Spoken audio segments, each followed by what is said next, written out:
They were awful.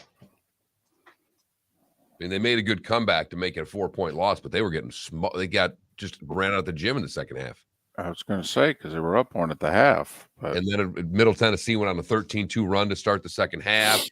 Yeah. They started throwing the ball around, and we'll have to remind we'll never have Dusty play the show again. We'll have to remind him he's not superstitious, remember? Exactly. Can't blame us. The Detroit Red Wings have won 5 games in a row. I'm telling you, at what point do you make an acquisition? At what point do you look at the Caps and say, you know what? I think we can chase. You got the Panthers in the middle, but. Well, they're actually tied with the Panthers now. No, I know. I'm just. And they're one of the teams. They got 4 in hand on the Panthers. Yep. So that's what I mean. Come on now. Yeah. They should be trading Bertuzzi. They should be. They should realize this is fool's gold, but I don't know. I know what you're saying. 8 years. You're 2 points behind Florida, but 4 games in hand. Right. And you're 2 points behind the Caps with 3 games in hand. Yeah.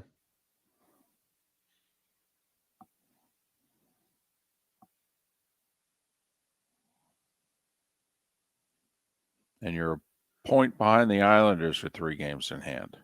I know my kid's so superstitious. He started watching this road trip because, I got to stay up and watch this game tonight. They haven't lost since I started watching. I said, well, it is you.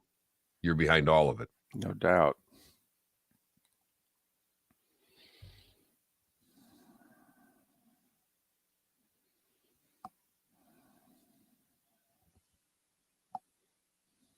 XFL starts Saturday. That's why we have an XFL guest on.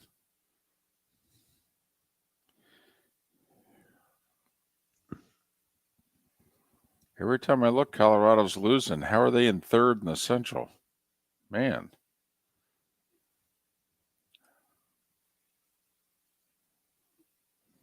Because the West sucks. God, does it ever.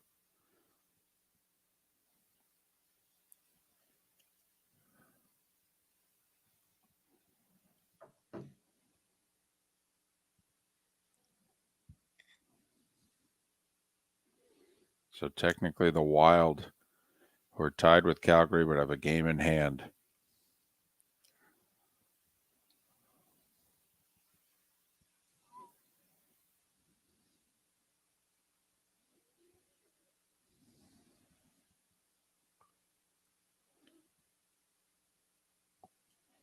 For as great as the Leafs have played this year, the Lightning are a point behind them with a game in hand.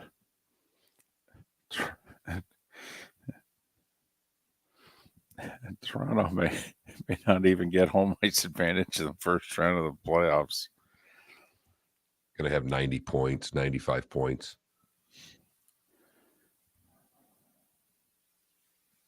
Well, it's been that way for a while. I remember, I think 94 a few years ago was like the tiebreaker.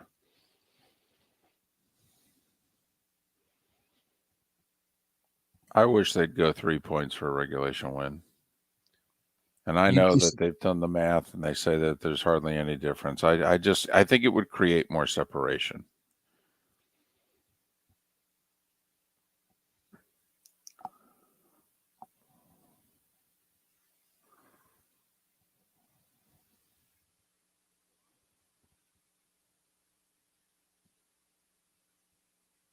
Morning, Raj.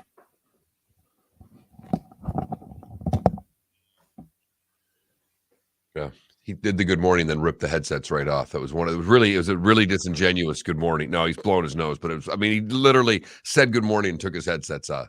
That was fantastic.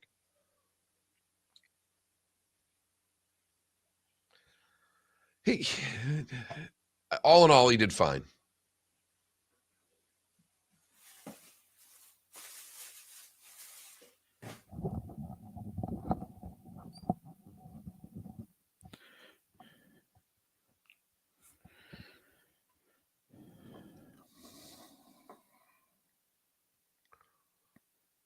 Well, that was a big win for the Panthers. They came out and just kicked their butts last night, too.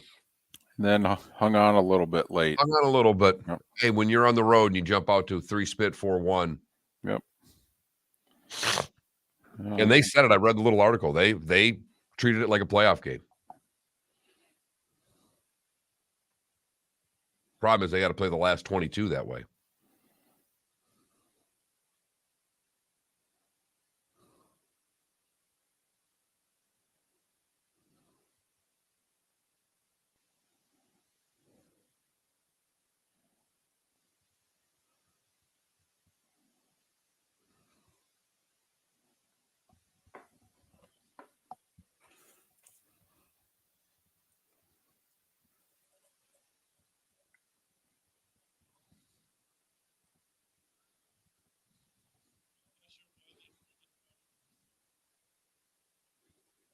Okay.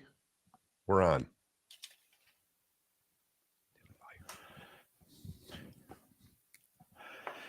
Top of the morning to you. How the heck are you? Miller and Moulton here on the Florida Sports Network, floridasportsnetwork.com. Happy Friday. Hope your week's gone well. Got a big sports weekend, especially if El Tigre is going to play like he did in the final 40 minutes yesterday. How are you, Mark? I'm doing great. Watched 3 episodes of Full Swing. Led me right into the coverage of the Genesis Invitational. I am golf geek guy today, David.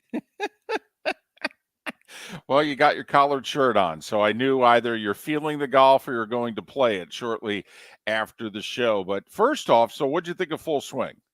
I liked it. Loved it. Can't wait for the next one. They dove into the Live Golf versus the PGA Tour right as it was happening. They've got Poulter, they've got Brooks Koepka. It has been, that part is fascinating. It's a good in-depth behind the scenes, getting some stuff you wouldn't get with guys winning tournaments. The access they're granted was sensational. I was surprised. I mean, how much of Augusta National? I mean, they walked into the clubhouse of Augusta National. I was stunned the access that they had to Augusta. Stunned. Well, now I'm even more excited to sit down and binge watch it. Okay, I was going to make Sunday my Full Swing day. So now I'm fired up. But not as fired up as America got yesterday watching Eldrick, who became Tiger in the final 45 minutes. Although he was pounding the ball off the tee. Hit the driver great. He actually, I don't want to say putted poorly. He flew some irons over flags. He hit the ball all right yesterday. Had, made some good up and downs. And then got it going late. It's kind of like that concert in which, they line up your 5-6 biggest hits and play them all in a row and then call it a day. Little birdie, birdie, birdie finish. Not that anybody was paying attention or anything. Did you see the tweet that we got from an old friend of the show, Jeff in Iowa, who is in New England, at the end of this week for whatever reason? And he said, yeah, I'm here in Boston. I'm at the sports bar. The Bruins and Nesson have been relegated to like 2 TVs in the corner. Golf is on everything. This is the Bruins who are playing at a near record pace in Boston. And it's kind of like, all right, we got 1 TV over here, 1 TV over here, the 2 small ones. Tigers on everything else. Well, think about the threesome. You've got JT, you've got Rory, who are just also rans because of who they're playing with. And it's, it was fun to watch, and it looked like all 3 of them were having a great time. Well, they've played a lot of golf together by now that, they're very comfortable with him and the whole size of the crowds and that, the one guy's won 2 majors, the other guy's won 4. You'd like to think they could handle it. JT and Tiger have played a ton of golf together. And I'm guessing that Tiger and Rory have never been closer because, well, the 2 of them are running the PGA Tour. They were walking down off of a tee, and Rory said something. 2 of them were laughing pretty hard. And I was already in my head going, they were captioning Tiger in the practice round with Monahan walking next to each other, caption what they're talking about Monahan as they're walking off the tee right now, is what I was thinking watching it. But yesterday was encouraging. You know, I mean, let's face it. When he shot that opening round 71 at Augusta, that was a course management day. He did not hit the ball great. He hit it okay, but he knew how to get around that course. That was a maximum scoring day. He did not hit the ball better than the one under 71 that he posted. That was the most he could get out of that round. I mean, he was pounding the ball yesterday. His average drive was 311. And, you know, he had, I think, 3 drives in the 330s. And I understand that everybody's pounding the ball today. But the other thing that happened last year was, you know, Tiger, we're used to Tiger being the longest hitting guy. Maybe a handful of guys can throw one out there beyond him. That was not the case last year. Tiger was in the middle of the pack. Occasionally he'd bomb one out there and you'd go, oh, okay. Still got it. He was pounding the ball yesterday. Hitting it past both JT and Rory on a couple of occasions. Well, and this just in, Rory hits it pretty hard. Right. Yeah.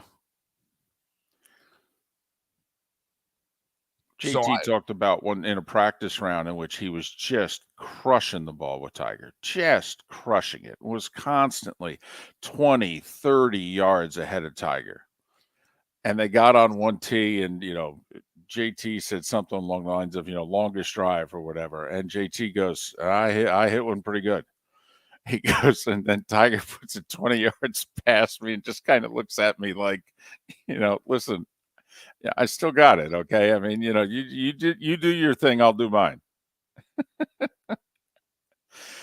I like the caption I saw yesterday, this huge crowd following them. And somebody says, boy, this full swing has really helped Rory and JT's, you know, Q factor. Yes. That's it. That's it.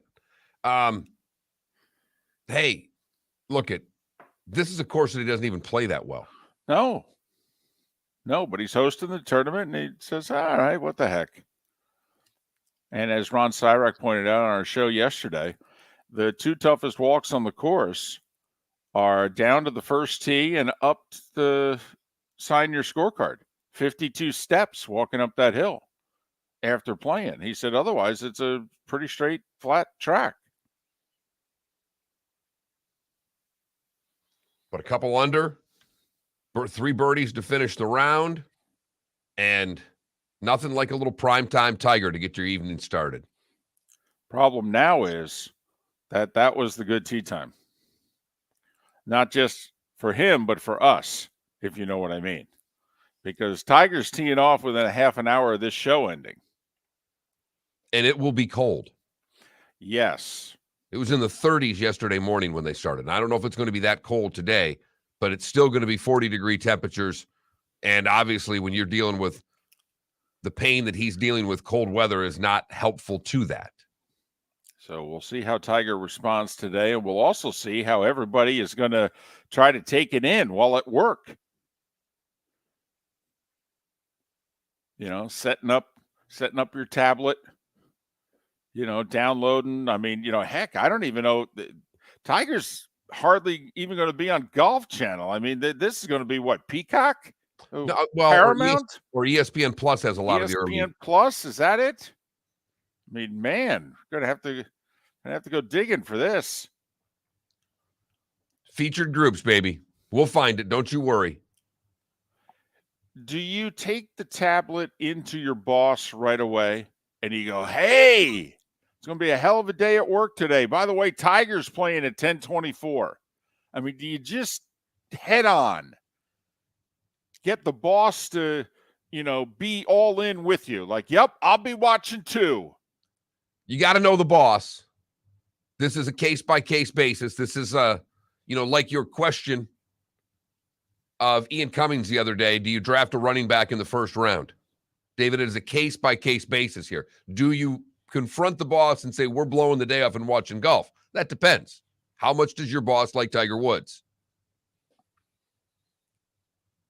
Well, the good thing is it is golf. You know, I mean, you got 7-8 minutes. You can get a lot of work done while watching Tiger hit every shot.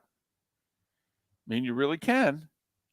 Or is this one of those days where you're going to have to get out of the office early? I got an errand to run. Oh, the school called.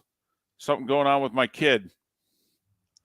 I mean, are you just going to have to and then it's lunch.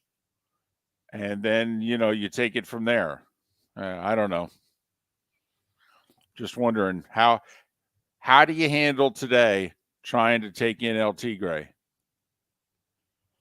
Because let's face it, if he had gone par and posted, you know, a 1 over, okay. It was nice to see him. He looked better than he had, blah, blah, blah. But, you know, he's on the wrong side of the cut line and, you know. But, I mean, come on. I mean, he finished birdie. I mean, you know how the Tiger fans are. The sports fans are. They're thinking, well, he's back. I'm going to put $20 on him to win the Masters. Those odds probably dropped too. I should put those $20 down when he was 1 over on the 16th tee. There you go.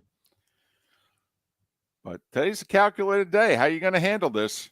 You know, Tiger's teeing off in 4 hours. Plan accordingly. You know, just A, you got to be able to stream it and take it in. And then B, where are you going to do it? And you just be bold. You do it at work. What's going on? Nothing. I'm working. Well, what's that? Well, it's Tiger. You're watching golf? No, I'm watching Tiger. There's a big difference, don't you know? Right. That's where you look right at the boss and go, you know, I could have called in today. I mean, I'm feeling the sniffles. It is the Genesis Invitational, after all. I think you could sacrifice watching Tiger today and still get a little work done, but I don't know. Yeah, but do you really want to? Well, that's there it comes down to that ultimate question. Is it worth blowing off the day of work? And I think most of you think that it is. I mean, remember, this hasn't been the greatest worker productivity day anyway. What did we all do on Monday? We talked about the Super Bowl all day. You know, do you think it was a hold? Should they have called it? What did you think of the game? What did you think of Rihanna? Hey, did you know she's pregnant? I mean, you know, that was Monday. So then maybe you got a little work done, but now it's a Tiger Friday. I mean, come on. Besides, Mark, you and I, you know, we're big fans of the 4-day work week. As far as we're concerned, we're done. I mean, you know, you look at the boss, you go, listen, you're lucky that we're here. To us, we're burning a vacation day today. This is really overtime. I don't know if you're aware. I should be getting time and a half for Friday. I've been here long enough this week. Yeah. I mean, you're lucky Tiger's not teeing off till 10:24, and our show ends at 10. Miller and Moulton. Great show lined up for you today. We'll talk a little sports business. We'll talk a little NASCAR. We'll talk a little, wait for it, XFL. Wow. Oh, boy. The starting 5, 25 minutes away right here, Miller and Moulton, the Florida Sports Network. Mark Miller for SWFL Golf Carts or online, flgolfcarts.com. If you're looking for a golf cart, an e-bike, or an e-motorcycle, go visit Alex and the gang at SWFL Golf Carts. flgolfcarts.com online. Check out their whole inventory. If you're looking for a custom cart, they can take care of you. 2-seater, 4-seater, 6-seater, they've got you covered.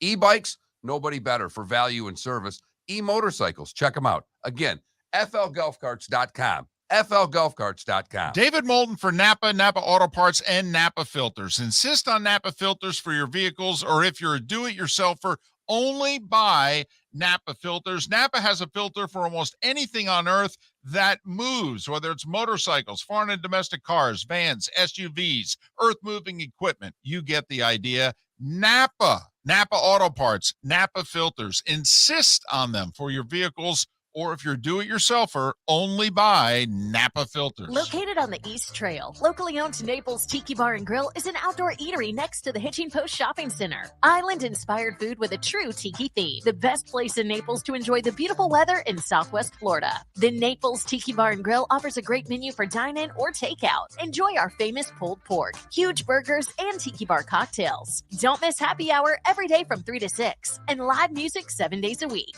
See you soon at the Naples Tiki Bar and Grill, 11498 Tamiami Trail East. The waterways of Naples are a beauty to behold, and the Bayfront Inn has multiple ways for guests to enjoy the water and have some fun.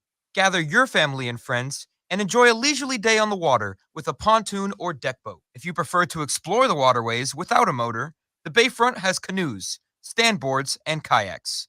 At the end of your journey, enjoy lunch or dinner at the Bamboo Tropical Bar and Grill. The Bayfront Inn. Something for everyone. On 5th Avenue in Naples. You were listening to Miller and Moulton on the Florida Sports Network.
What was McCarver sick with? Did he have any? Is there? I have no idea. I did, because I didn't see anything in the article. I didn't know if you knew anything. Nope.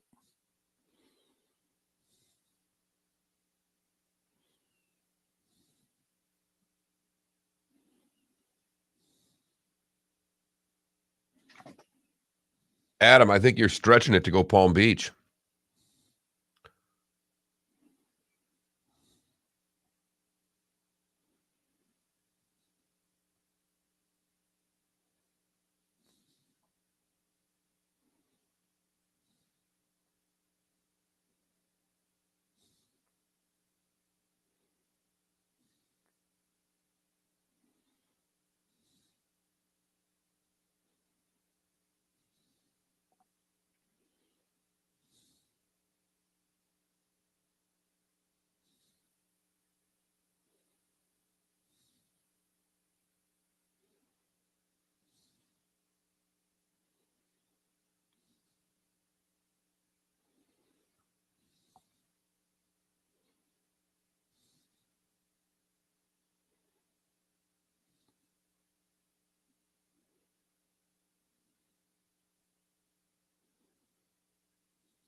No, Adam, we have said for years that the Panthers could be one of those franchises that you could relocate.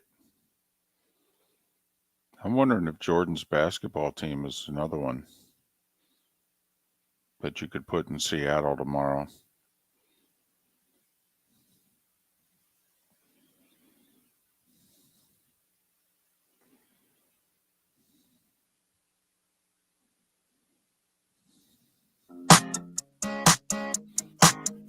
You're listening to Miller and Moulton, exclusively on the Florida Sports Network.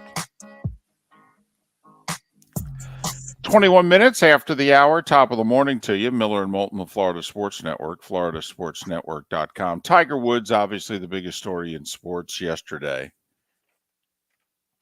For people of a certain generation, however, and certainly certain fans, the passing of Tim McCarver was oh, wow. I mean, you think about it, Mark. John Madden passed away a few days after Christmas in 2021.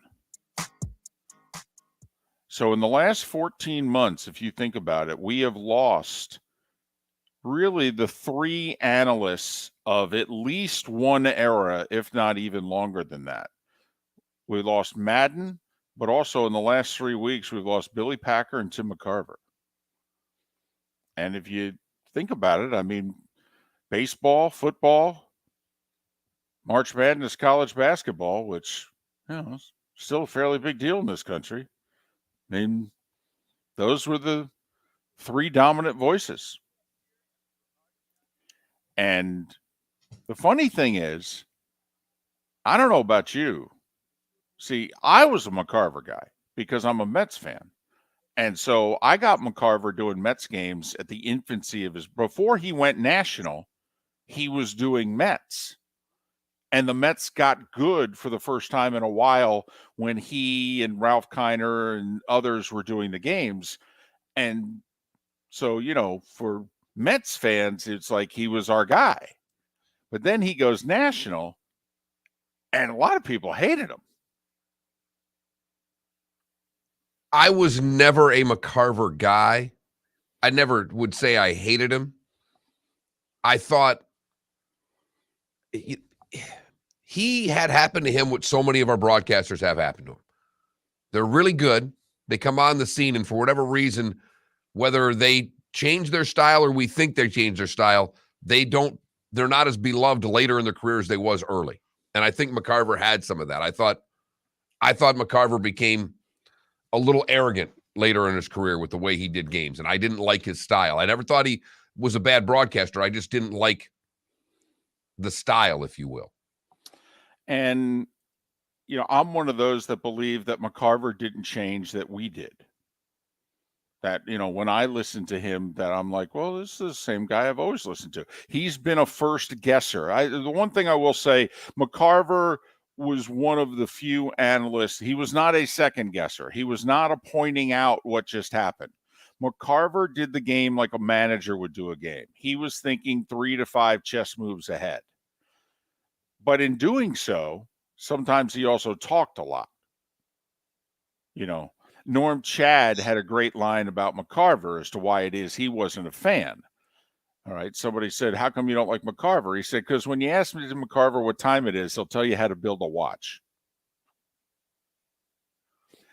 But the other thing that I thought happened to McCarver, which I think also happened to Joe Buck, was, the Yankees went 15 years without being in the World Series. And then all of a sudden, Fox gets baseball. They installed Joe as the voice of baseball. And their very first year doing baseball, who goes and wins the World Series?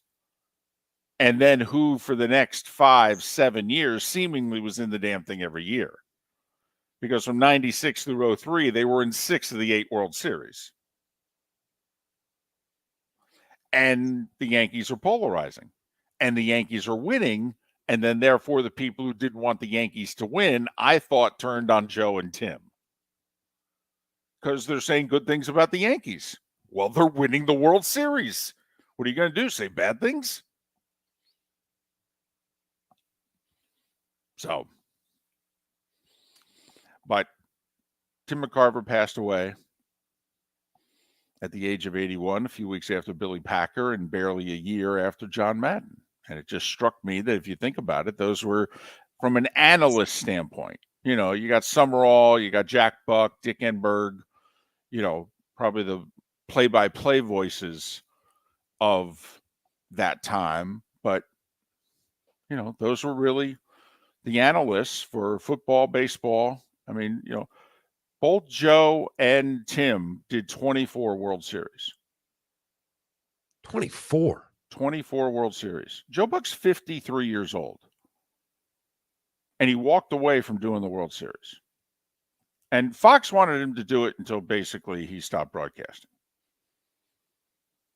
But as it turns out, when Joe walked away from Fox, the number was 24, and that's exactly how many McCarver did. And I text with Joe. I didn't talk to him yesterday, but I bet you that Joe now thinks it's appropriate that he and Tim did the same number of World Series. Since they did, I think, 16 of them together. Yeah, 24 World Series. It is astonishing, as you said, with Madden, with Packer, with now Tim McCarver, that for guys like you and I that are in their 50s, it was that's what we listened to. Our voices. I mean, McCarver was in the industry, was considered so good that if you got baseball, you had to have McCarver do the World Series. I mean, literally every network that televised the playoffs from the 80s, 90s, 2000s into the teens, whichever, they had McCarver. McCarver did the World Series for NBC, ABC, CBS, and Fox. It was like, well, if we got the World Series, we got to get McCarver. And I can't help it immediately when and this is horrible, but when I think of McCarver, the first person I think of is Deion. Well, there's no doubt. It's the first thing I think of. That when I saw the news yesterday, that was the first thing that popped in my head. Where's McCarver at? And I chuckled. For those that don't know, early 90s, McCarver was critical of Deion playing both sports on the same day, said so during the World Series broadcast. And, or I think it was the LCS at the time, because the Braves won the LCS, and Deion famously going through the Braves clubhouse going, "Where's McCarver?" And you hear Tim go, "I'm right here, Deion." And Deion, with a full thing of ice water, dumps it right on him. And McCarver stands there and goes, "You're a real man, Deion, a real man."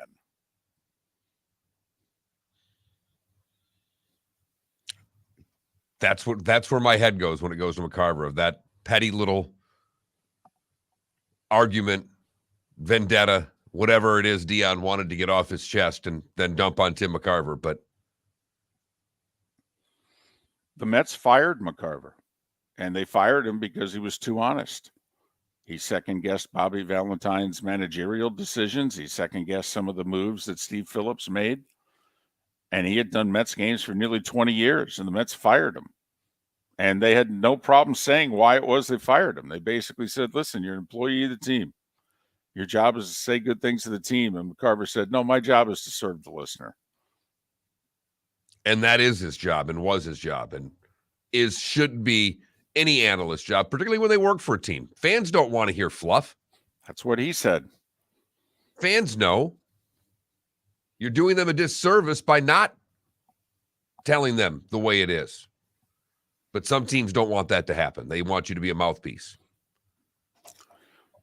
And McCarver did have the moment that many consider to be the best moment by an analyst in broadcasting history. Bottom of the ninth, Game 7, 2001 World Series, in which the Yankees brought the infield in when Rivera was facing Luis Gonzalez. And he said, Rivera breaks a lot of bats, and the ball oftentimes falls very shallow into the outfield. And with the infield in, that could be a problem. And literally on the next pitch, broken bat flare that lands about 2 feet onto the outfield grass. And if Jeter was normal defensive position, he wouldn't have had to move to catch it. And instead, the Diamondbacks won the World Series.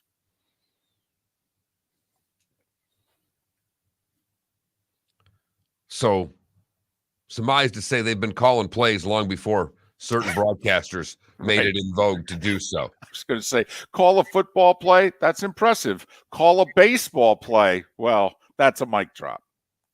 Miller and Moulton. The starting five is next. Thanks so much for listening. Florida Sports Network. Yeah, hi. Excuse me. Hey, the line starts back here. Ma'am, if your party's not here, you're going to have to go around again. If you had the opportunity to avoid all this, wouldn't you? Salt Live is the official transportation provider of the Miller and Moulton Morning Show, making your trip to and from the airport seamless and stress-free. Salt Live is supported with the help of local partners like the Bayfront Inn. Gather your family and friends and enjoy a leisurely day on the water with a pontoon or deck boat. If you prefer to explore the waterways without a motor, the Bayfront has canoes, standboards, and kayaks. At the end of your journey, enjoy lunch or dinner at the Bamboo Tropical Bar and Grill. The Bayfront Inn, something for everyone on 5th Avenue in downtown Naples. BayfrontInNaples.com. When you need a ride, book with Salt Live Transportation, 308-8686, or book on saltlivetransportation.com. David Moulton for Napa, Napa Auto Parts, and Napa Filters. Insist on Napa filters for your vehicles, or if you're a do-it-yourselfer, only buy Napa filters. Napa has a filter for almost anything on earth that moves, whether it's motorcycles, foreign and domestic cars, vans, SUVs, earth-moving equipment. You get the idea. Napa Auto Parts, Napa filters. Insist on them for your vehicles, or if you're do-it-yourselfer, only buy Napa filters. Located on the East Trail, locally owned Naples Tiki Bar and Grill is an outdoor eatery next to the Hitching Post Shopping Center. Island-inspired food with a true tiki theme. The best place in Naples to enjoy the beautiful weather in Southwest Florida. The Naples Tiki Bar and Grill offers a great menu for dine-in or takeout. Enjoy our famous pulled pork, huge burgers, and tiki bar cocktails. Don't miss happy hour every day from 3 to 6, and live music 7 days a week. See you soon at the Naples Tiki Bar and Grill, 11498 Tamiami Trail East. You were listening to Miller and Moulton on the Florida Sports Network.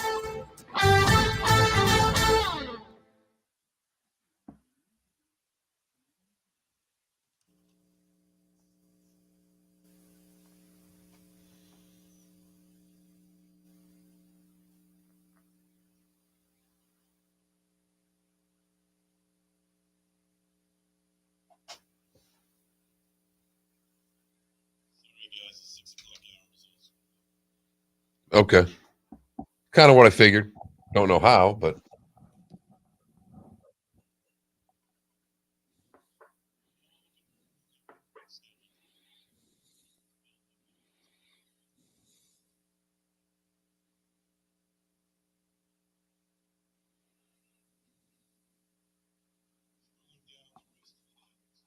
all right.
So, Shimko, what don't you like about him?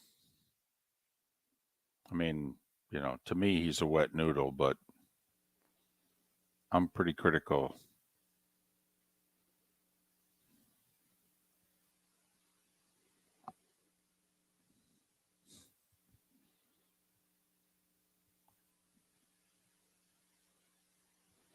Here's one of the problems that CBS had, though.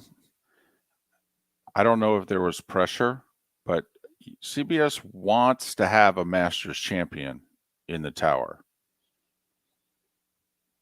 Well, who are you going to get? Tiger's unavailable.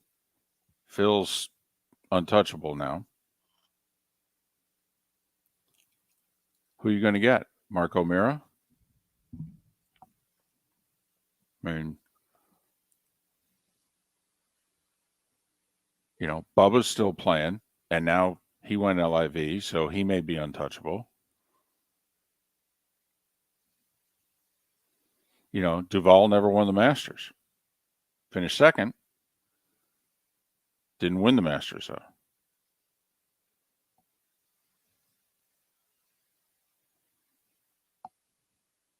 You know, Venturi had great history with the Masters. He's the closest an amateur ever came to winning the Masters was Ken Venturi.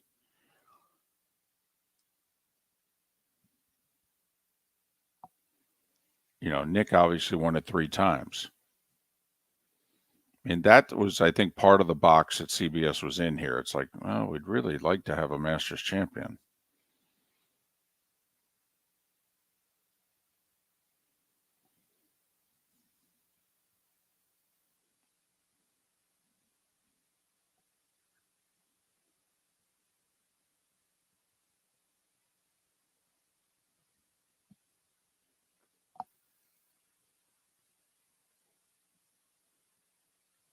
And also, you have to have somebody that then's willing to do the other 20 weeks. Like, I think for a one-time, I think Freddie would be awesome doing the Masters. Freddie has no interest in doing the other 20 tournaments, but Freddie'd be great at Augusta.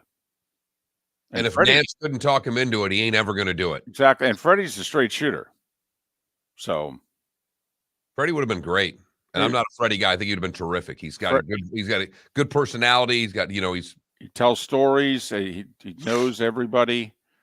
And they all know him. Yeah. And most all like him.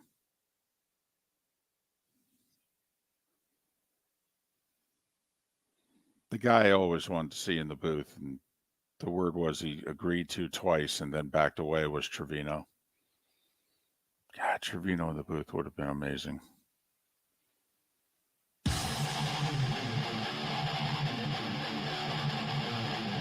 You're listening to Miller and Moulton, exclusively on the Florida Sports Network. 22 minutes before the hour, Miller and Moulton, the Florida Sports Network, floridasportsnetwork.com. We'll talk sports business.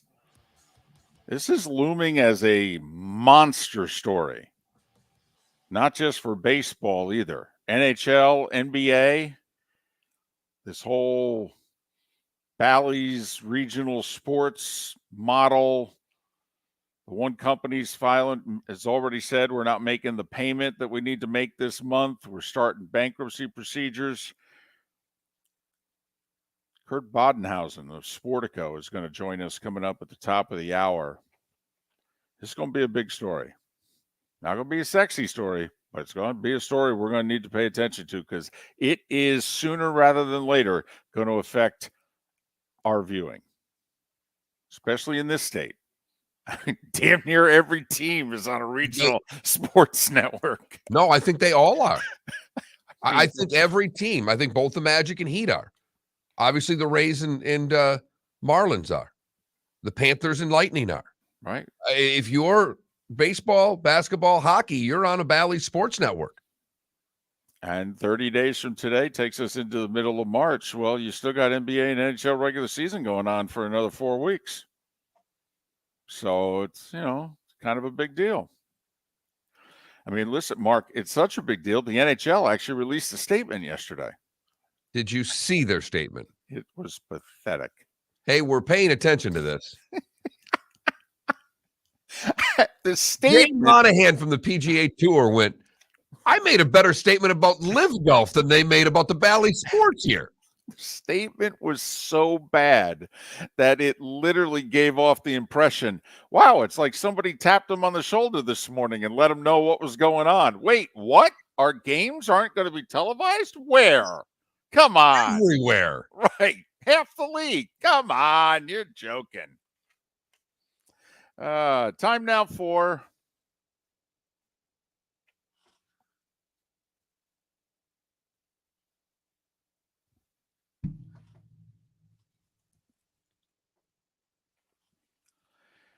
Tiger Woods, I don't know if you heard, but he's back playing golf, at least this week. And, he was 1 over through 15. It was entertaining, but it wasn't that great. And then, well, he went all Tiger.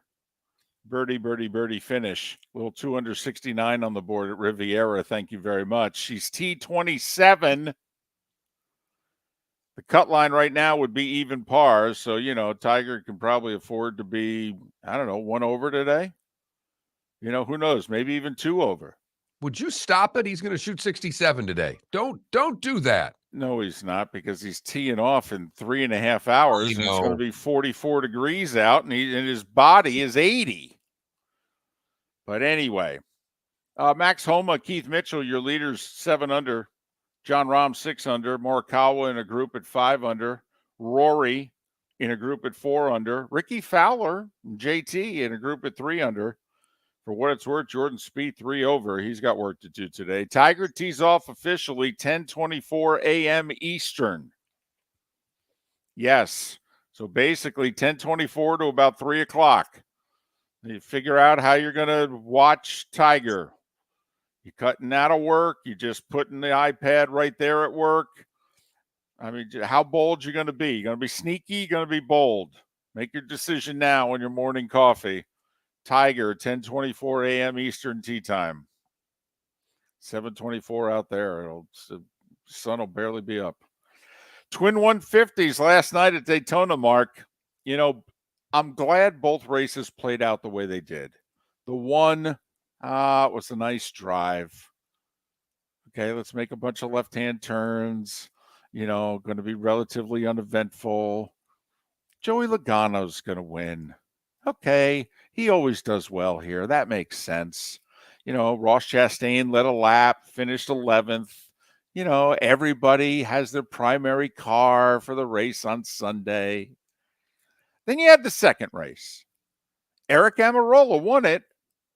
Kyle Busch was the dominant car. He's leading. And, it's Daytona. So just because you're leading doesn't mean you're going to finish well. Daniel Suarez wrecks him. They're probably going to have to go to their backup car now.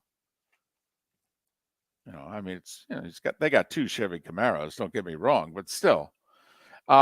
Zane Smith and Connor Daly end up getting the final 2 spots in the field. I know everybody was really wanting to know that. So Sunday afternoon, there you go, 40 cars in the field for Daytona.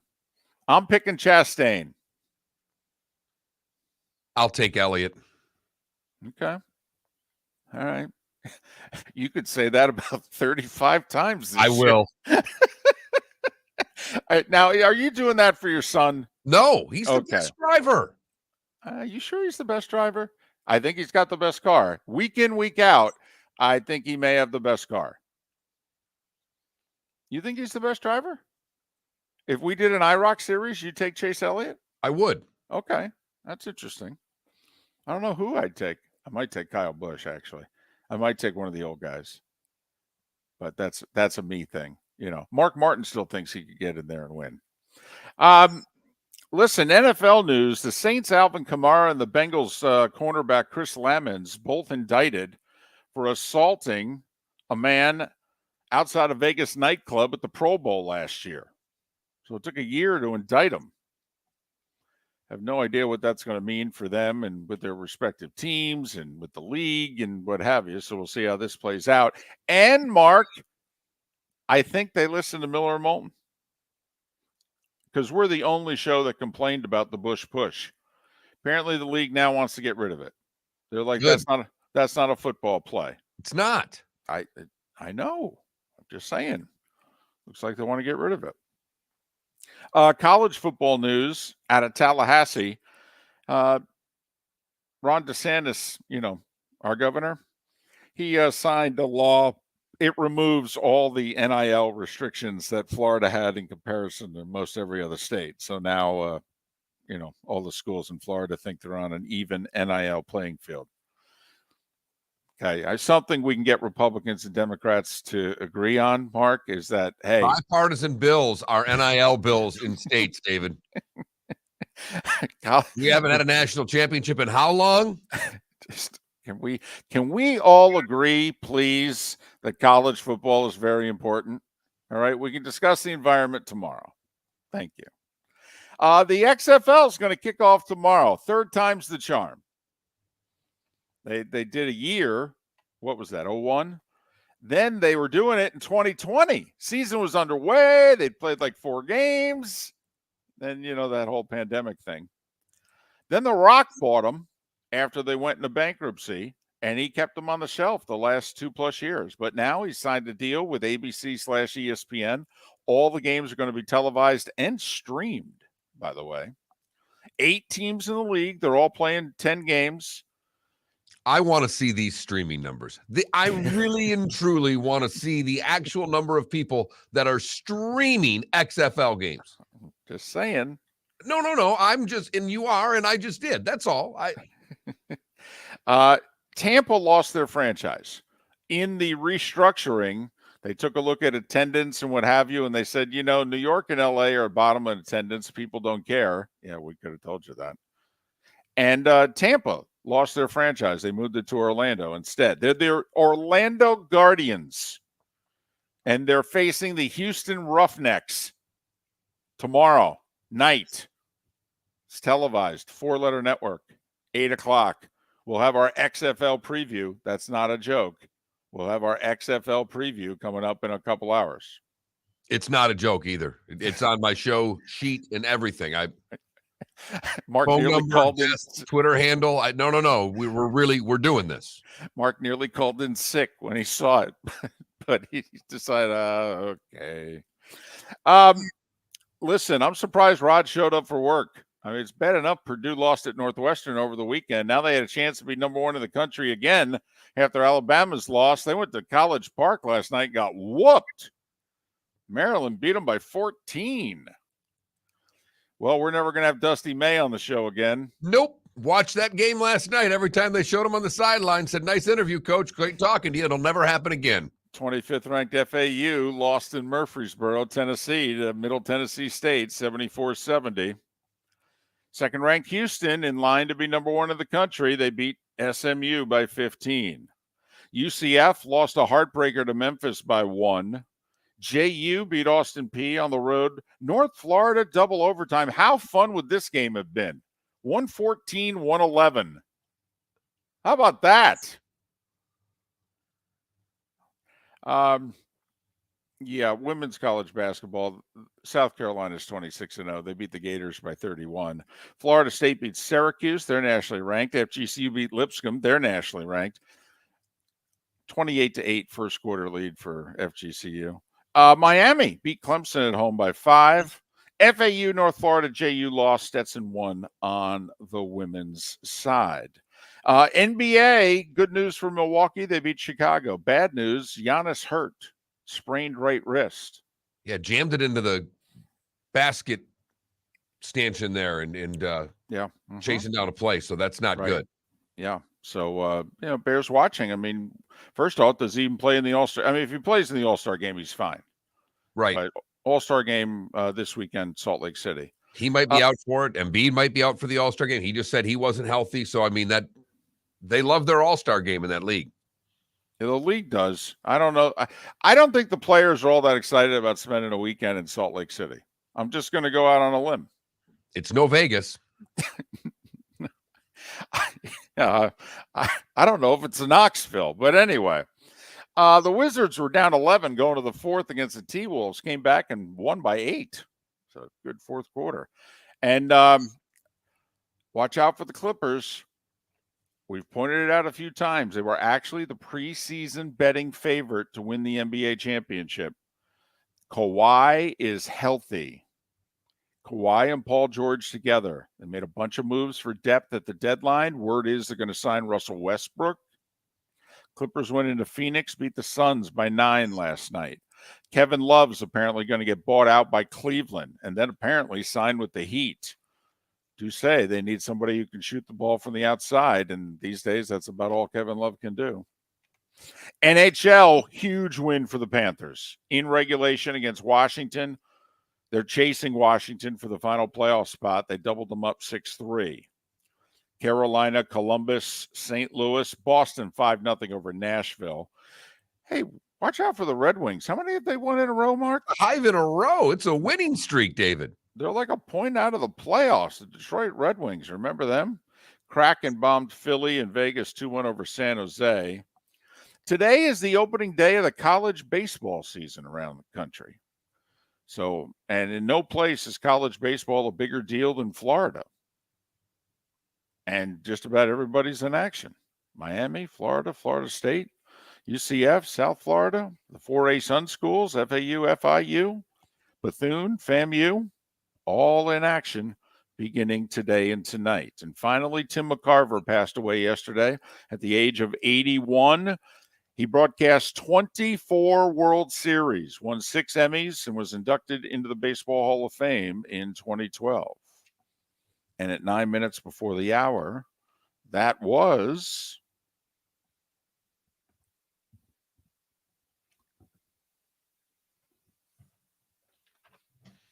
the starting 5. So there you go.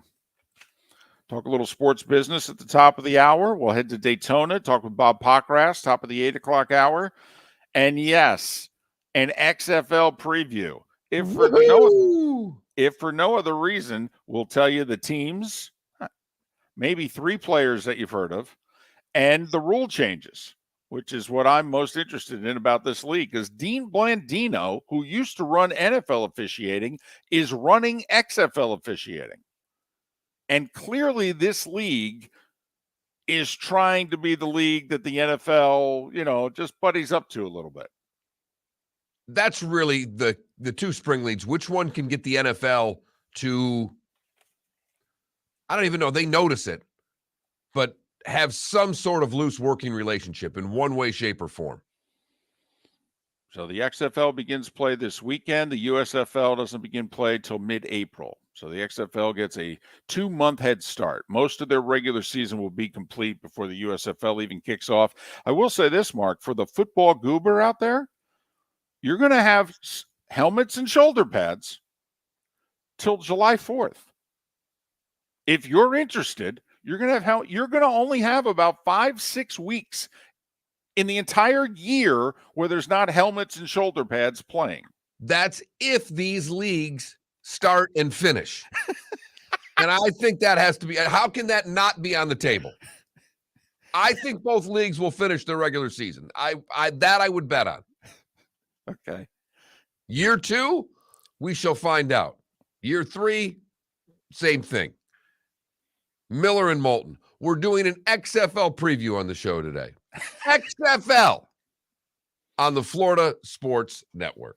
Mark Miller for SWFL Golf Carts, or online, flgolfcarts.com. If you're looking for a golf cart, an e-bike, or an e-motorcycle, go visit Alex and the gang at SWFL Golf Carts. flgolfcarts.com online. Check out their whole inventory. If you're looking for a custom cart, they can take care of you. 2-seater, 4-seater, 6-seater, they've got you covered. E-bikes, nobody better for value and service. E-motorcycles, check them out. Again, flgolfcarts.com. flgolfcarts.com. Yeah, hi. Excuse me. Hey, the line starts back here. Ma'am, if your party's not here, you're gonna have to go around again. If you had the opportunity to avoid all this, wouldn't you? Salt Live is the official transportation provider of the Miller and Moulton Morning Show, making your trip to and from the airport seamless and stress-free. Salt Live is supported with the help of local partners like the Bayfront Inn.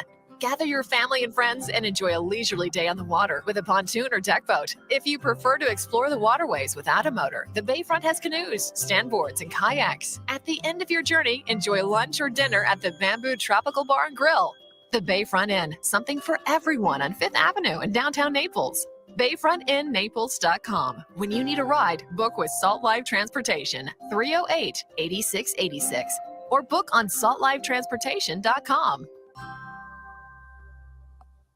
David Moulton for Napa Auto Parts, and Napa Filters. Insist on Napa filters for your vehicles, or if you're a do-it-yourselfer, only buy Napa filters. Napa has a filter for almost anything on earth that moves, whether it's motorcycles, foreign and domestic cars, vans, SUVs, earth-moving equipment. You get the idea. Napa Napa Auto Parts, Napa Filters. Insist on them for your vehicles, or if you're a do-it-yourselfer, only buy Napa Filters. Located on the East Trail, locally owned Naples Tiki Bar and Grill is an outdoor eatery next to the Hitching Post Shopping Center. Island-inspired food with a true tiki theme. The best place in Naples to enjoy the beautiful weather in Southwest Florida. The Naples Tiki Bar and Grill offers a great menu for dine-in or takeout. Enjoy our famous pulled pork, huge burgers, and tiki bar cocktails. Don't miss happy hour every day from 3 to 6 and live music 7 days a week. See you soon at the Naples Tiki Bar and Grill, 11498 Tamiami Trail East. Miller and Moulton here for the Clutch Vodka Play of the Day. Mark, remember Nick Charles, Fred Hickman, the CNN Play of the Day? Yeah, CNN did a nightly sports show. That was a while ago. Yes, it was. Just work with me. Everyone liked the pod, the Play of the Day. So how about we have the Clutch Vodka Play of the Day? Sounds good. Fun. Smooth. Like Clutch Vodka. Listen weekday mornings for the Clutch Vodka Play of the Day.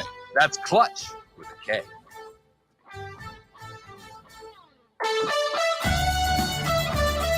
You were listening to Miller and Moulton on the Florida Sports Network.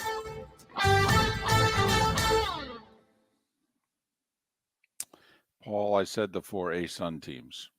So I did mention FGCU. And Adam, they wanted it to be Davis Love III.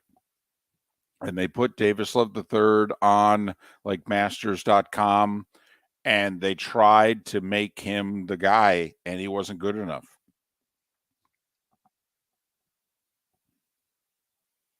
So they had to go elsewhere. He just wasn't good. And he also decided to go back to playing. Were you talking to me? No, I'm talking to our Okay. Twitch All right. audience. I just saw you talking, didn't know if it was to me. We got our first guest here, Raj. Okay.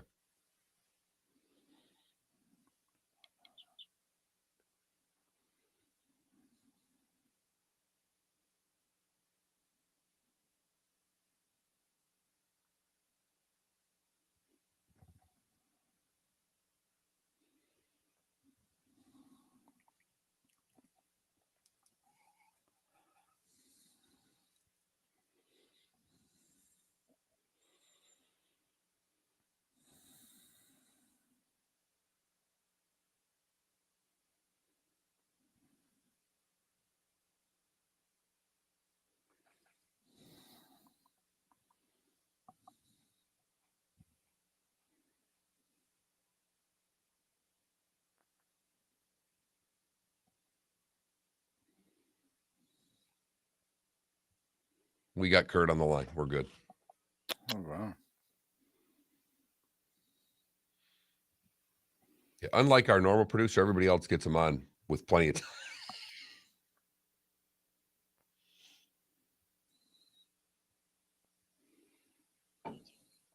Awesome.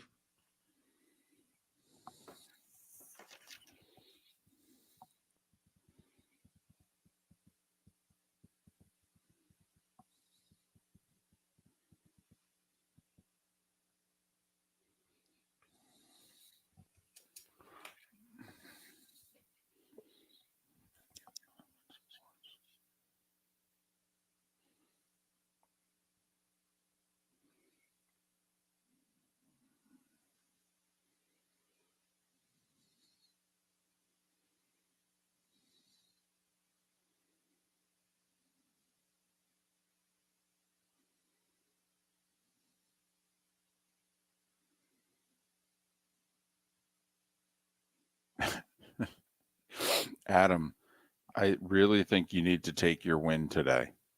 All right. I booked an XFL guest and Mark didn't call in sick. That's a win. Because Mark deep down knows that a guest today is a legitimate guest. Now, if I try to book one going forward, that's a different story. But today it's a legitimate guest, and we do have a franchise in Florida. I can get away with it today. After this, we throw down, I think. I am there's betting lines on these games. Which is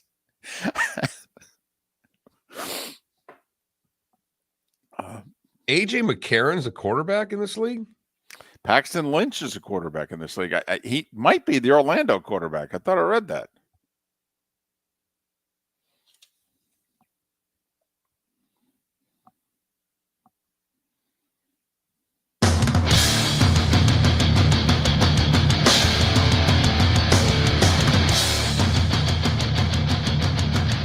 You are listening to Miller and Moulton, exclusively on the Florida Sports Network. And now here's Mark Miller and David Moulton. Top of the morning to you. How the heck are you? Hour 2 of Miller and Moulton on this Friday. Thanks so much for being with us. Florida Sports Network, floridasportsnetwork.com. We'll head to Daytona Live. Bob Pockrass of Fox to join us. We'll have our XFL preview in about 90 minutes. Right now, Kurt Badenhausen is kind enough to join us. He covers sports business for Sportico. You can follow Kurt on Twitter, the letter K, Badenhausen, Badenhausen. Kurt, it's David and Mark. Thanks for doing this, particularly at this hour. How are you? Morning, David and Mark. I'm doing well. I'm having my coffee and waking up. Well, and thanks for doing it with us. My first question, Kurt, is Diamond Sports, the owner of the Bally Sports Networks here, are they the tip of the regional sports network collapse iceberg, or are they an outlier? It's a good question. That's what everybody's trying to figure out right now. They are in a unique position, and this happened as soon as Sinclair bought the Fox Sports RSNs because of the way the deal was structured. They loaded on $8 billion worth of debt. This was popular in the 1980s, the leverage buyout. You just buy something and you really don't put up much money. You just borrow it all. And the problem is you end up with these massive interest payments, $140 million they owed yesterday, and they didn't make the payment. And if the business isn't growing fast enough, the company crumbles under the debt. And so in what has happened, we've seen the acceleration of cord cutting, the pay TV environment's down 40% in terms of number of homes over the last 8 years.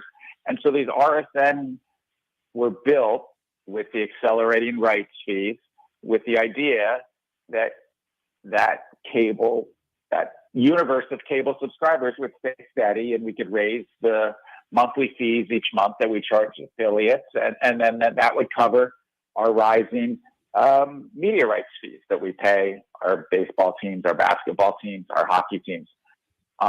So we're eventually going to reach the point with all of these RSNs, but Bally's or the Sinclair RSNs are in a totally different situation because of the structure of their purchase.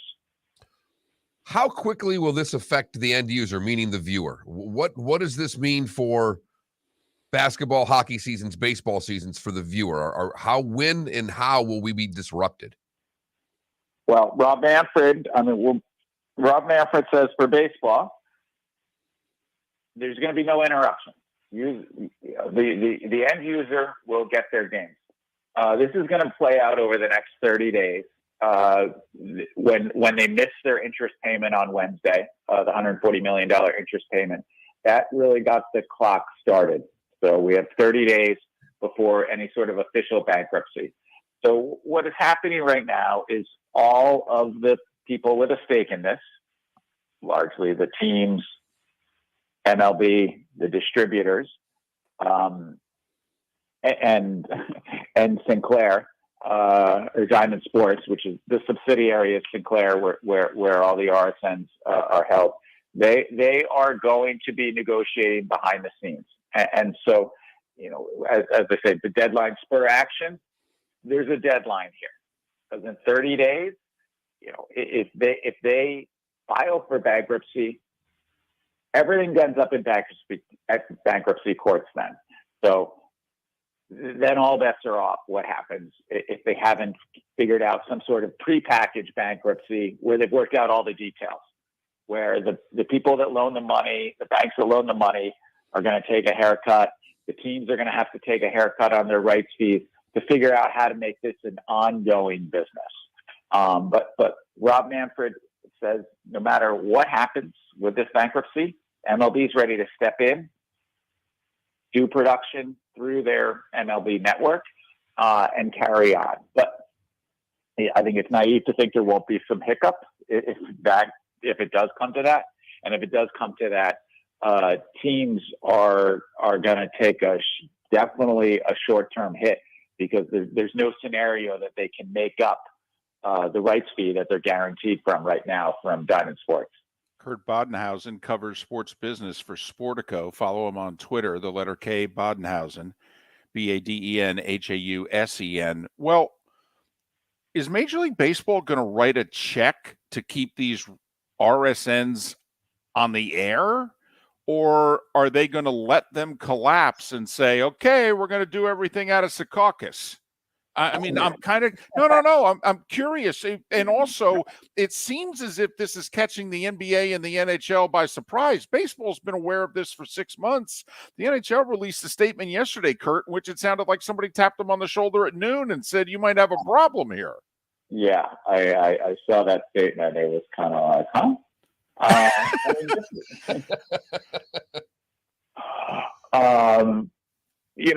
Those two sports, they're reaching the end of their regular seasons, but 30 days out from today, there won't be much left in terms of the regular season for those two sports. So I think they're almost punting the whole conversation to baseball to some degree, because baseball is so reliant on the RSN because of the 162 games and because of the economics of the sport. RSNs were built on the back of baseball because it's such a long season. You had RSNs that were created literally just to show baseball. I mean, the F Network was created just to show the Yankees. A lot of these RSNs, baseball, because of the length of the season, because of the shoulder programming you can do around the RSNs, baseball is the foundation of them. And the RSNs paid significant rights fees. I mean, the rights fees in baseball are dramatically higher than what you see in basketball and what you see in the NHL. But the NHL was something else. So I think what we're going to see is that, again, I don't think everything's going to be done out of Secaucus. I think there will be, because it's hard to do this. To come up to do brand new distribution agreements with all the cable operators. I mean, we see how challenging it is for one network to do distribution agreements when they expire. So I think what happens is they all come together and figure out some sort of solution. The people that loan the money to Diamond Sports are going to end up taking a gigantic haircut. So when you right-size the debt, that helps the entire business model. If you're not having to service $8 billion in debt every single year. So JP Morgan took an early haircut on their loans, and they've already cashed out because they had preferred debt, and so they're out of the situation. So other banks are going to have to take bigger haircuts, and again, you hope saner heads prevail, and nobody tries to grab too much. Ultimately, Major League Baseball is after a situation where everybody can watch games all over the place, and you can tap in and watch one Rays game or one Marlins game, no matter where you are in the country. You don't have to worry about this localized area that the RSNs have a tight control over, because they want people watching on the RSN. So a lot of this is going to come down to how streaming rights are going to be handled by the individual teams. Is there profitability for the teams in the streaming rights? Is there a way to make this work long run, Kurt? Because it sounds, everything you say is cost cutting, loan makers taking haircuts. I'm trying to figure out if there's profitability down the road for someone. I think there is down the road, but it's going to be bumpy short term. If you talk to anybody, they will tell you, and you look at TV ratings, live sports are extremely valuable content. The NFL being the best example, is 82 of the most 100 watched programs in 2022. But baseball on the local level is number one programming throughout the entire summer in half the markets. It's 2 or 3 in every other market in prime time. So that content is extremely valuable. And the question is, how are you going to monetize it? So you can't right now make up the revenue that the RSNs are paying. The rights fees are gigantic. I mean, I don't care what market you're in. They are sizable, $40, $50 million on the very low end of clubs. That money's not going to be there in streaming right now. But smarter people than me are betting that it will be there long term as they figure out exactly how to monetize this. Well, and for teams like the Rays and Marlins to lose that $40, $50, $60 million check that they were going to get this year is just devastating. Kurt, we've got 60 seconds. Is there going to be like a civil war in baseball? You know, let's just say all the teams that lose their regional sports network and all their fans can start streaming the games immediately. Well, the Yankees, Mets, Red Sox, they've got, regional cable giants that are like, no, you got to watch us. So, I mean, you could have Rays and Marlins fans in Montana who can watch all their games, and you can still have Yankees, Red Sox, and Mets fans in the New York, Boston area who can't watch their team's games unless they pay for it. Yeah. This has been coming to a head for a few years because Major League Baseball and all the leagues recognize the power of streaming and the younger fan that they're totally losing out on that doesn't have any sort of cable package. So they wanted to figure out a system that preserves the power of the RSN and that contract, but also opens it up to those people that want to stream games. So this has been coming to a head for a few years now, and I think deadlines accelerate action, and I think this is going to be all negotiated behind the scenes. Everybody's got their lawyers converging, and they come up to a solution where, 2 or 3 years, I think you're going to be able to stream all the games on a one-off basis, and that makes for a better fan experience. I mean, that's ultimately what you want. You want to preserve the economics to a degree, but you also want to reach as many fans as you can. Kurt Badenhausen covers sports business for Sportico. Follow him on Twitter, the letter K, Badenhausen, Badenhausen. Kurt, thanks so much for doing this. Hope the coffee tastes great. Thank you, guys. Have a good day. Kurt Badenhausen, Sportico. This is a big story, and it's playing out right now for Rays and Marlins fans. And I think you're going to end up big winners. Mark Miller for SWFL Golf Carts, or online, flgolfcarts.com. If you're looking for a golf cart, an e-bike, or an e-motorcycle, go visit Alex and the gang at SWFL Golf Carts. flgolfcarts.com online. Check out their whole inventory. If you're looking for a custom cart, they can take care of you. 2-seater, 4-seater, 6-seater, they've got you covered.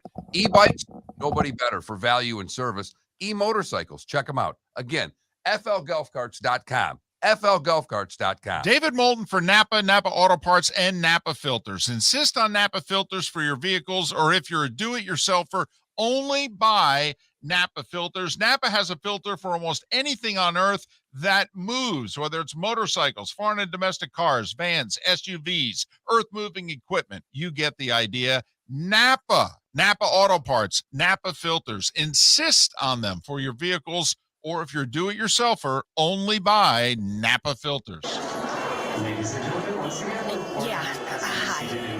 Excuse me. Hey, the line starts back here. Ma'am, if your party's not here, you're going to have to go around again. If you had the opportunity to avoid all this, wouldn't you? Salt Live is the official transportation provider of the Miller and Moulton Morning Show, making your trip to and from the airport seamless and stress-free. Salt Live is supported with the help of local partners like the Bayfront Inn. Gather your family and friends and enjoy a leisurely day on the water with a pontoon or deck boat. If you prefer to explore the waterways without a motor, the Bayfront has canoes, standboards, and kayaks. At the end of your journey, enjoy lunch or dinner at the Bamboo Tropical Bar and Grill. The Bayfront Inn, something for everyone on 5th Avenue in downtown Naples. BayfrontInNaples.com. When you need a ride, book with Salt Life Transportation, 308-8686, or book on saltlifetransportation.com.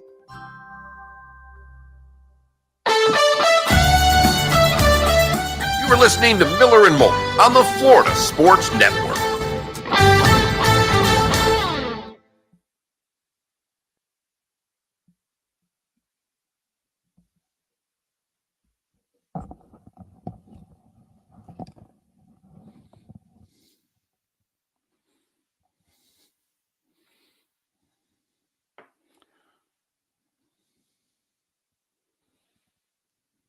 That's my latest one I've been into, Charlie Crocker. Yeah, you're the only one left that likes music around here, Raj.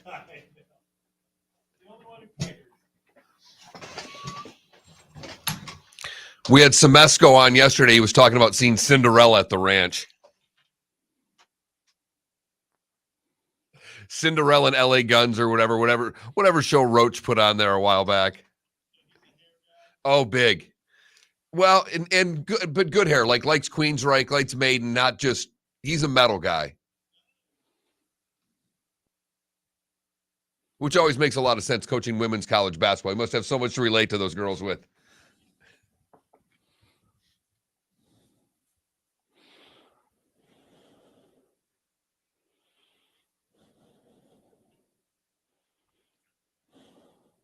I'm still waiting for these channels to just go off the air one day. That's well, but think about, unless I'm just seeing this wrong. I mean, the Yankees own, yes. You know, the Red Sox own NESN, right? right. Okay. They kind of need the regional sports network to still have great value. Otherwise, their investment's worth nothing.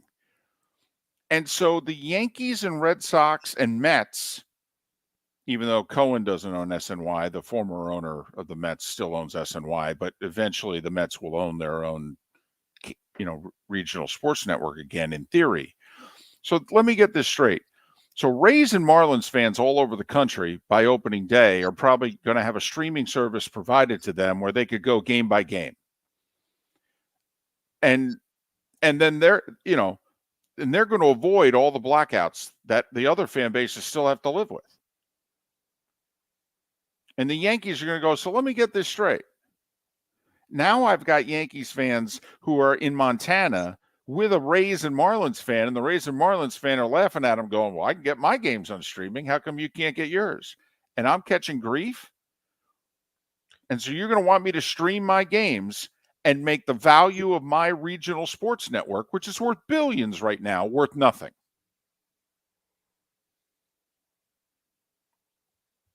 Right. The Dodgers 3 years ago created this, or Time Warner created this regional sports channel out there for Dodgers games. The Cubs with Marquee. These teams do not want to stream their games, no matter what they say. Not without getting paid. Not until literally they find out that they can make more streaming than what they're making now.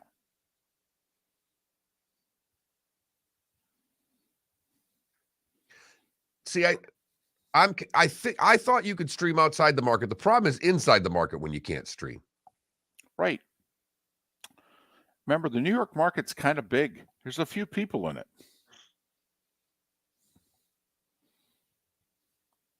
Now, I would argue, like an average Yankee game does like 300,000 viewers on Yes. Now, I would argue if you opened it up to streaming, there'd be more than 300,000 people that would download the game every night. I mean, how many Yankees fans are there around the country?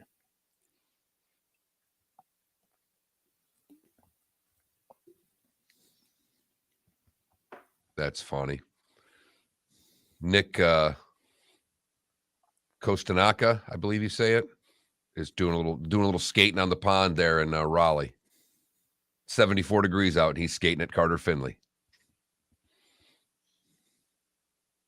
I can't believe my kid's not going to that Saturday. I'm stunned. About 30.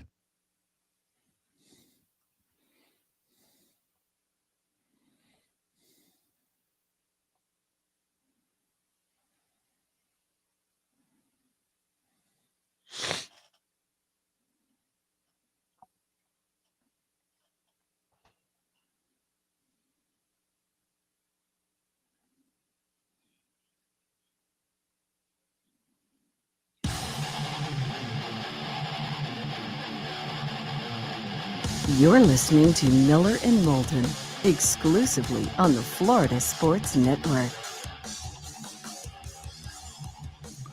21 minutes after the hour, Miller and Moulton, Florida Sports Network, floridasportsnetwork.com. We'll head to Daytona in 40 minutes. Bob Pockrass, who covers NASCAR for Fox, to join us. The 2-in-150 set the field last night.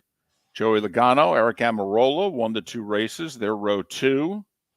Final 2 spots in the field were filled. First race was clean as a whistle. Second race, not so much. That's pretty much the Daytona 500. Long stretches of clean as a whistle, and then, oh boy. Bush in the pre-race interview even commented, Tony Stewart, they do the pre-race interviews. They're coming out, and Tony Stewart's got Bush on there, and he obviously in a new car and talking about the difference and this, that, and the other. And Bush says, he goes, well, the first race was pretty clean. We'll see how this one is. And he's the one that gets wrecked in the race. Right. He's basically saying, well, we went 60 clean laps. I don't think we can do it again. So the 500 Sunday afternoon weather is expected to be terrific. So how big is this story going to be? The Bally's? Yeah. Sinclair Diamond Broadcasting was the Sinclair Broadcasting. So many people are cutting the cord right now. Yeah. And I almost wanted to just ask that as a poll question. Have you cut the cord? Yes, no. Maybe so. I'll be doing it in the fall. Because what happens this fall? YouTube TV has the rights to the NFL Sunday Ticket. But where I am in Southwest Florida, and just throughout the state of Florida, it's a little bit older. Mm-hmm. More people have cable in Florida than I think. Our rate of cutting the cord is not the rate of the nation, if you know what I mean. I would agree with that. The baseball fan is the last of the cord cutters. It's an older audience. Right. I mean, Tampa St. Pete, one of the 3 oldest markets in the country. The Rays TV ratings are outstanding. You can make the joke about the 8,200 in attendance, but the people sitting at home watching Rays games, all right, and the folks in Tampa St. Pete are well aware of it because they're the ones sitting at home. But, I mean, it needs to be said for everybody else. Rays TV ratings are terrific. They win the night in the market.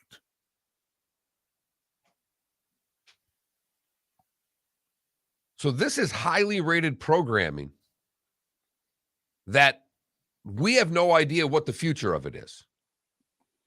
Well, we know it's going to streaming. It's just a matter of when. Well, for Rays, Marlins, Lightning, Panthers, Magic, and Heat fans, it's going away. I mean, this sucker's going under. They missed their payment yesterday. They said they ain't making any more. I mean, it's no going under. Buy this in bankruptcy. There may be, but it doesn't look. Why would you? I mean, that's why I wondered, was Major League Baseball going to prop it up just to get through this baseball season? I mean, they have half the league that this affects. I think it's 14 teams. In certain sports, it's more. I mean, but think about, you're running a league and half your league's games are now not going to be able to be seen in their home markets because the network that televises them is going bankrupt. And this has been the lifeblood of these sports for at least a decade, probably 2, is their regional cable money. And so what I'm wondering is, like in the New York metropolitan area, to watch the Yankees, you have to subscribe to the Yes Network. That's how they make their money.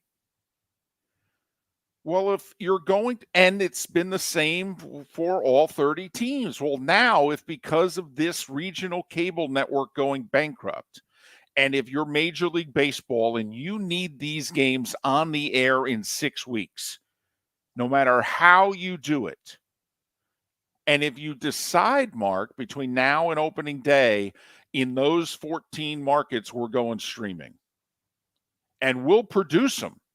I mean, that's where Major League Baseball comes in. We'll hire the people. We'll start paying all the people that are doing the games now. We'll pick up all those bills. But now we've got 6 weeks to strike a streaming deal, whether it's a regional, whatever. We've got 6 weeks to strike a regional deal. And this will be interesting, Mark. Are all of them going to be Google, Apple, or is it literally going to be team by team? You know, is there a local cable system in which you actually, I mean, who knows? Will Comcast got great streaming. Will they, I don't know how they're going to do this. They got 6 weeks.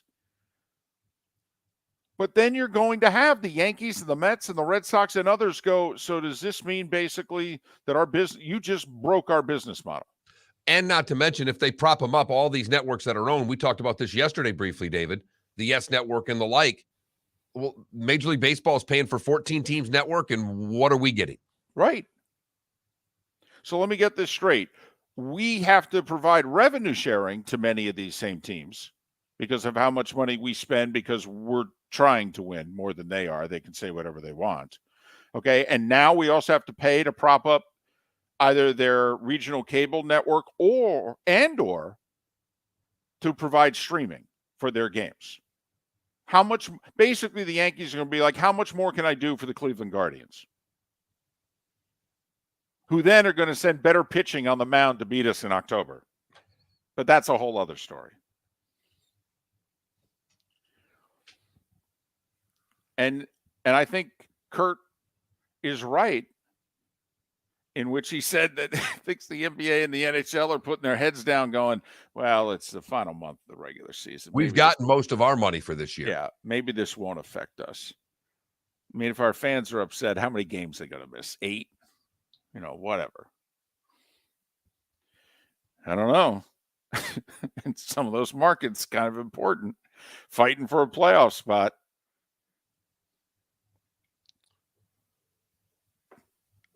I mean, it's $140 million. That's just the interest payment this month that they missed. Right. Right. Mm-hmm. I mean, the fact that the NHL statement, I was trying to find it. It's 3 sentences. It basically says we're aware of it and we're monitoring it. Yeah. It was as if somebody at lunch yesterday said, you do know this is going to affect us. Okay. And while eating a salad, Bettman went, what? How's this going to affect us? Well, our games are on the same network as the baseball. Oh, really? Huh. This doesn't affect me in New York. This isn't going to affect Toronto. If it's not affecting Toronto, I really don't care.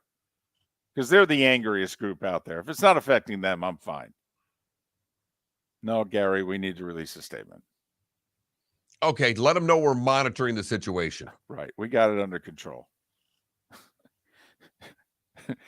Don't interrupt my lunch again. Now, we have fans in our Twitch chat room. Seminole, there says, I'm a Marlins fan. I'm thrilled. Oh, okay. Why would you be thrilled? And as KW points out, just because, first off, they have not officially filed for bankruptcy. They just announced they're not making the payment. In 30 days is when, and then once you're in bankruptcy, that doesn't mean that Major League Baseball can just swoop in and take control.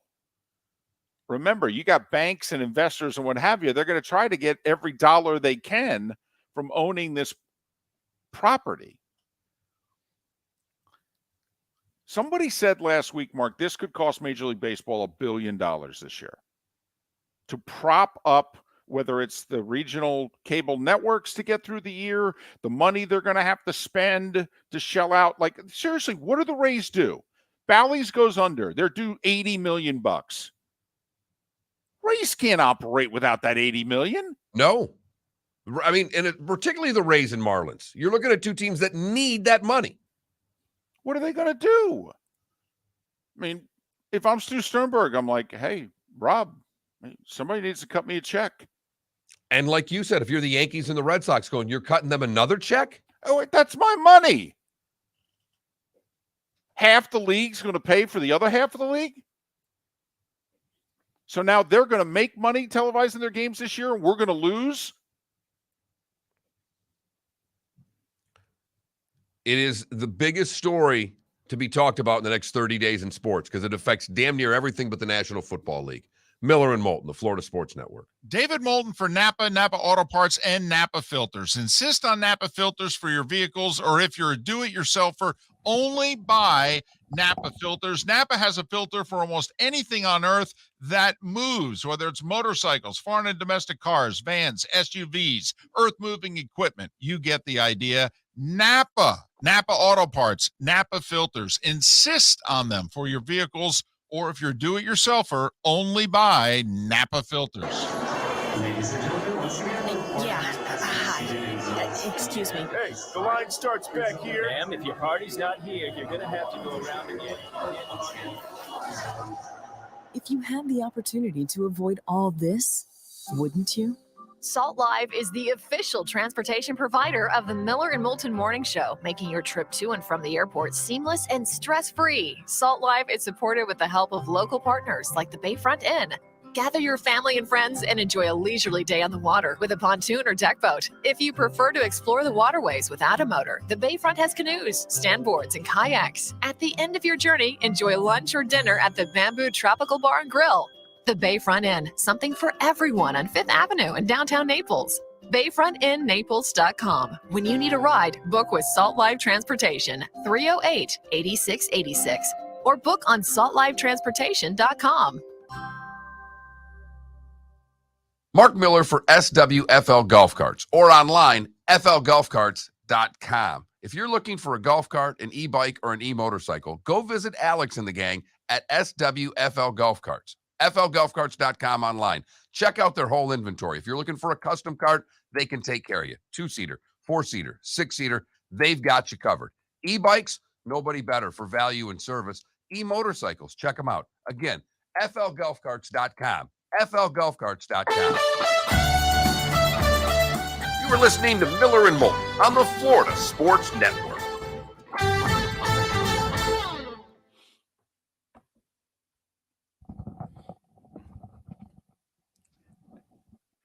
Apparently, McCarver died of heart failure. Okay.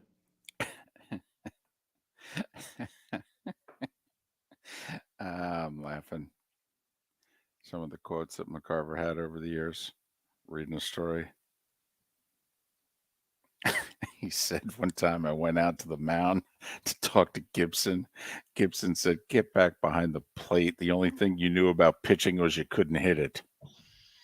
And the funny thing was McCarver was actually a good hitting catcher.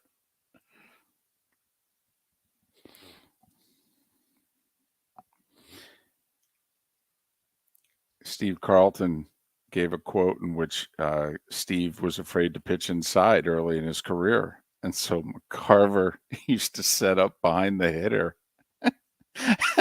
Carlton would look in and he would see home plate and the umpire, and McCarver would be behind the batter. As if to say, okay, you're going to throw it inside?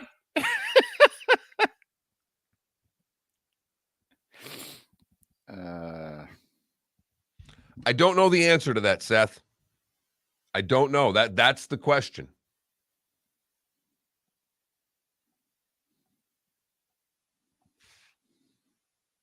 And Seth, is that just audio, or is that audio and video for the MLB package? Can you watch all the games or just listen to them?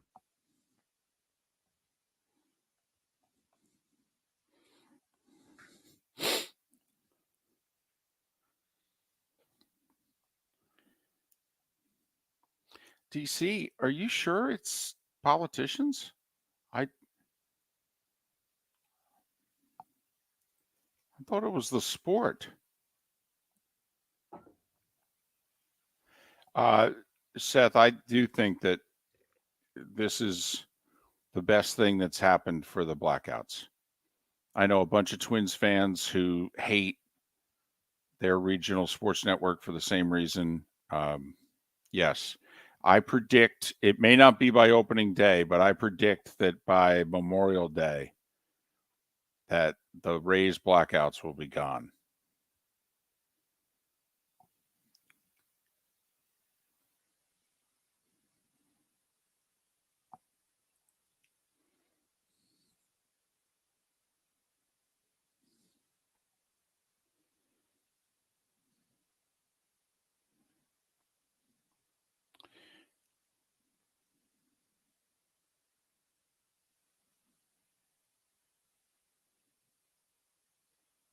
Okay, gave them the allowance, but they're not the ones. I mean, it's baseball that ultimately decided to have the blackouts, to force people to buy the regional cables.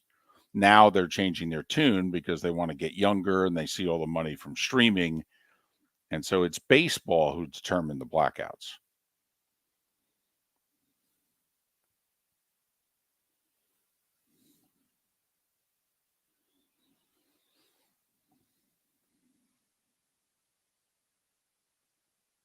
Yes.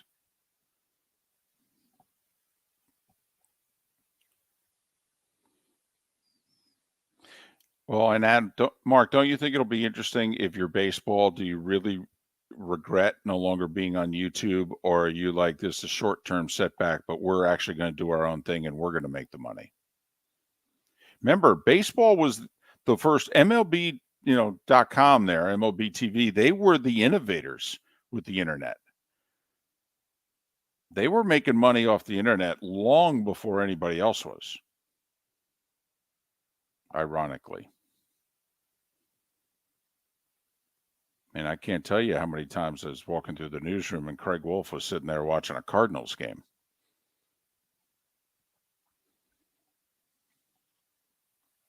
About 30. I'd say something snarky like, "You going to do any work tonight?" He's like, "I wrote 3 stories." Good. That should fill up about a minute.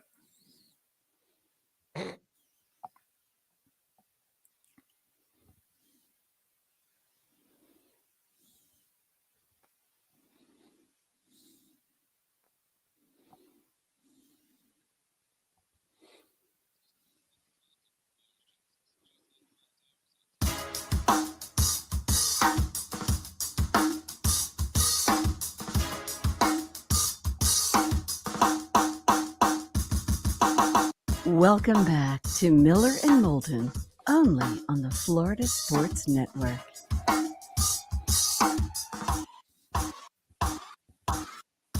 "22 minutes before the hour, Miller and Moulton, Florida Sports Network, floridasportsnetwork.com.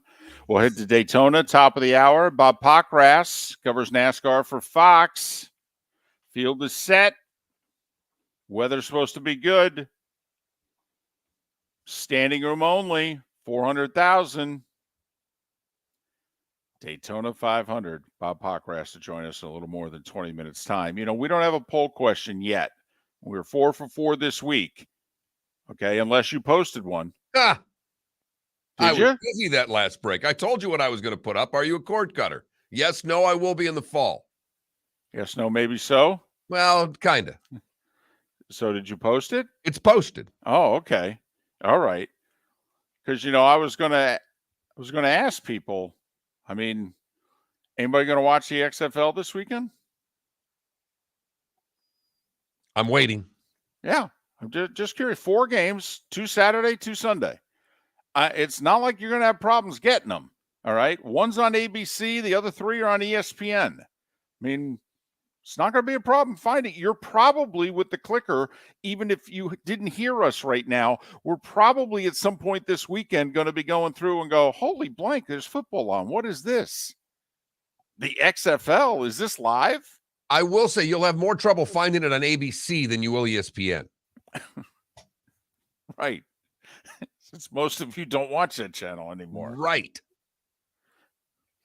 So just curious. Anybody going to give it a shot? I'm baffled by the Seths of the world because I am thinking about, I will be a cord cutter this fall. When my contract's up with DirecTV at the end of right before football season, I will switch to YouTube TV for the Sunday ticket. It's Right. going to happen.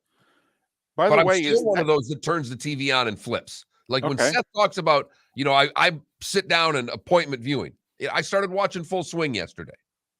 It's really easy. Netflix is great. It was the first thing on my screen. I had to hit 2 buttons. First episode was running. Did not take long. But it's still getting used to watching in that manner. And not just turning the television on like you said, flipping to ESPN or whatever it is, the first thing that you flip to when you turn your television on. Like, how much damage is Tiger going to do the XFL? I mean, if he plays another good round today and he's playing the weekend, never mind if he's actually playing, like even if he's where he is now, T27. I mean, that means Tiger, when CBS gives you 3.5 hours of the final round, he's going to be on TV for 2 of it. So I mean, if Tiger can just keep on, trust me, CBS would take 3 more 69s. Okay, 200, 200, 200, 200. They'd be thrilled. Oh, my goodness. Jumping up and down. So, but just curious. It is immediately after, 113 million people watched a football game on Sunday. Well, I'll start with you. Are you going to watch any of the XFL this weekend? Tell you what, and I'm not just saying this. All right, Anthony Miller is joining us in an hour. There apparently are rules changes. That's the stuff that actually interests me, the goober in me. Like, apparently they've got a kickoff rule.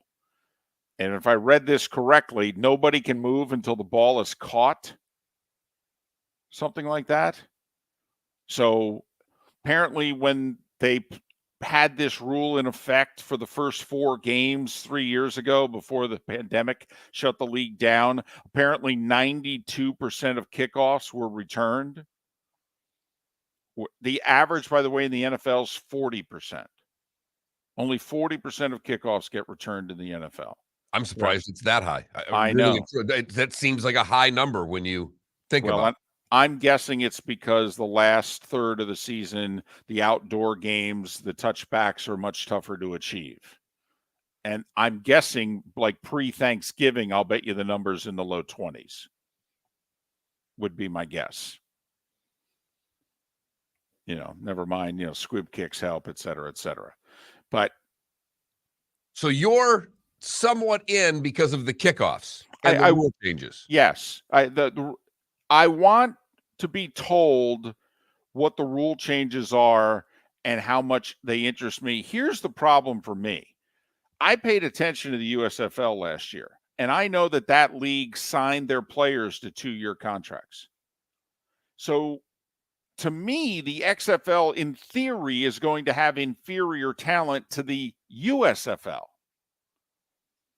Well, for those that watched the USFL last year, and I watched a little bit of it, I thought there were a lot of positions in which it was like, wow, football's not bad. But they didn't have 8 quarterbacks. I mean, they did. They had like 3 in the league that could really consistently move the ball. I mean, those games, it was, first 1 to 20 won those games seemingly all the time. And so if that was the level of play in the USFL, I'm trying to imagine, well, what's the level of play going to be in the XFL? In theory, it should be inferior. A.J. McCarron's one of the quarterbacks I see in the league. Paxton Lynch is one of the quarterbacks in the league. I'm telling you. With names like that, how can you not watch?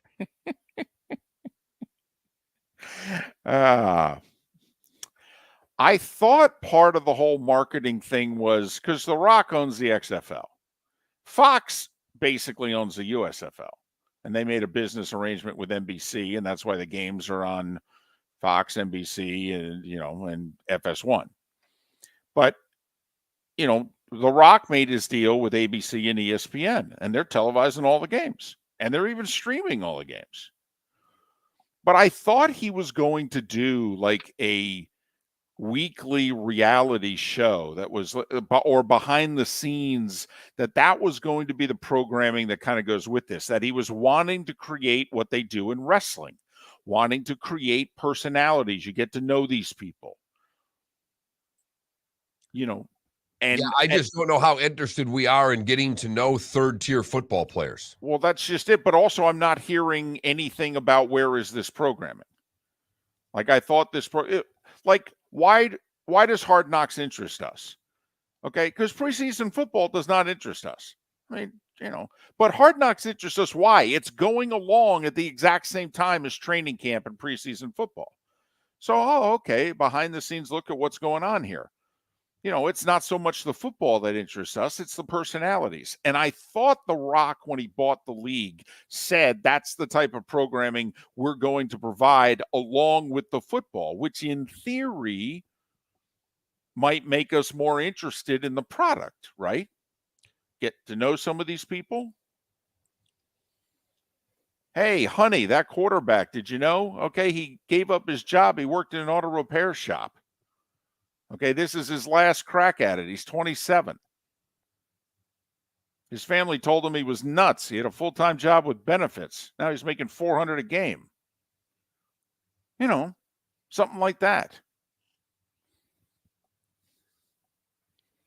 Yeah, I'm going to tell you right now, David, that was an A+ sales job. If you were, I'd feel badly. In our old days when you and I sold advertising, as well as did a show, if I was sitting across from you with that presentation, I'd have looked at you and said, that was really good. I'm impressed, and I think you're going to have a lot of success one day, just not with me. Because that was a really good sales pitch. You threw it all out there of what this league has. And I'm not joking when I say this. I'm not doing it to be smart. Nothing you said gave me any more interest in the XFL. Interesting. And it's the same thing with the USFL. And it's a little bit, I'm not footballed out, but we spend so much time trying to consume as much college football and as much NFL as we can that I don't think I have the desire to invest any time in these leagues when there are other things that I would much rather devote my extra time to. I'd much rather be watching the Lightning and the Panthers. I'd much rather be watching the Heat, quite frankly. And I'm not the biggest NBA guy in the world. But the point you made to start this, you want to get off to a great start if you're the XFL. You're hoping Tigers shoot 76 today. And I'm not joking when I say that. Right. Because it will completely deflate anything that you're trying to accomplish. Because Tiger took over the sports world again yesterday. The sports world. Yes, he did. Yes, he did. Know who else is hoping Tigers shoot 76 this weekend? The NBA. And not that many people know, but you know who else is hoping? The NHL, because they're playing an outdoor game tomorrow. Although, boy, is that going to be difficult to pull off.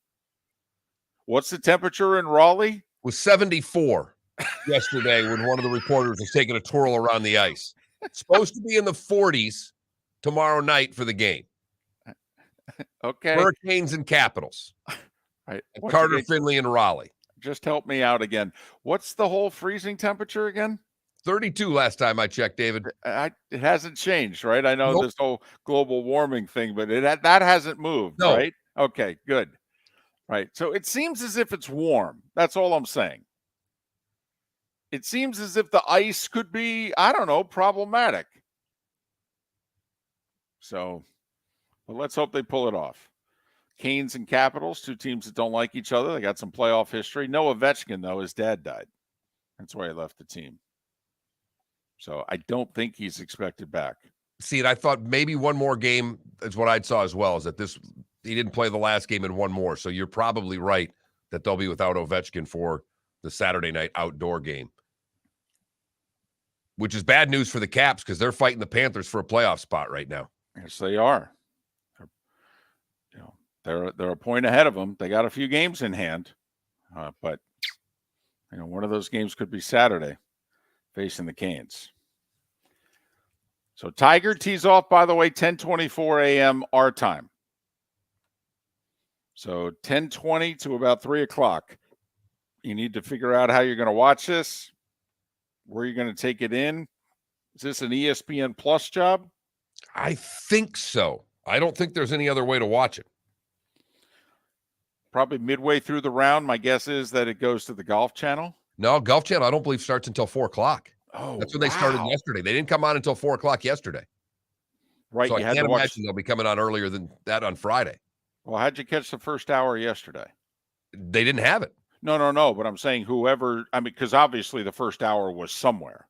It was probably streaming. However you saw the first hour yesterday is how you're probably going to have to watch this whole round today. Yeah, I'm guessing that's ESPN Plus, who's got the deal with the PGA Tour for their early coverage of these events. So that's probably your go-to. So that bundle you bought for your kid, that Disney Plus bundle you bought for the kid, and you said, you know what? Why don't I add on ESPN Plus so I get a little something? Take advantage of it today. Remember your password. And maybe that's how you can get away with watching it at work. Your boss doesn't get it, and you go, well, come on, boss. Here, you can watch mine. All right, get your tablet out. I'll give you the password. Ha! Way to go, Charlie. Way to be a team player. Yeah, no problem, boss. Want me to go get you lunch midway through it, the turn? Little Panera bread? What do you say? Little soup and a sandwich? Huh, boss? Waiting for my wife to come in from the other room, just stabbed me in the neck. What the hell are you talking about? Miller and Moulton. We will talk a little NASCAR on the other side. Bob Pockrass is going to join us from Fox Sports. The Daytona 500 is this weekend as well. Another group that's hoping Tiger doesn't play well. Yes. Although I will say, in theory, if Tiger's middle of the road, he could be done by the first third of the race. Plus, Mark, we analyze what fan bases watch what, how much of the golf audience, although Tiger, though, crosses over. That's the thing. That's the thing. This isn't a golf thing. This is a Tiger thing. I mean, my wife last night came home, had a long day, got home an hour later than usual. Television was on. My daughter came home, and they didn't know Tiger was playing. I had no idea. They hadn't seen Tiger in 7 months. My daughter sits down and went, and, Woods, she's like, Tiger Woods is on? My wife came home at 7 o'clock. Tiger Woods is on? I'm all in. They don't watch golf. They have no interest in ever watching golf. Well, Jeff in Iowa, frequent Twitch viewer, longtime fan of the show. He sent a tweet to both of us. I'm in Boston. I'm at a sports bar. Tigers on every TV, but 2 small ones have the Bruins on. The Bruins. Nesson's been relegated to the corner. For Tiger Woods. First round of the Genesis. Not the first round at Augusta. No, first round of the Genesis Invitational. Finishes with 3 birdies to shoot 2 under on the round and giving everybody a little bit of hope. Shouldn't we just call him Commissioner now? Okay. Do you want us to call you Tiger or Commissioner? Which do you prefer?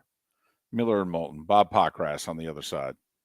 David Moulton for Napa Auto Parts, and Napa Filters. Insist on Napa filters for your vehicles, or if you're a do-it-yourselfer, only buy Napa filters. Napa has a filter for almost anything on earth that moves, whether it's motorcycles, foreign and domestic cars, vans, SUVs, earth-moving equipment. You get the idea. Napa Auto Parts, Napa filters. Insist on them for your vehicles, or if you're a do-it-yourselfer, only buy Napa filters.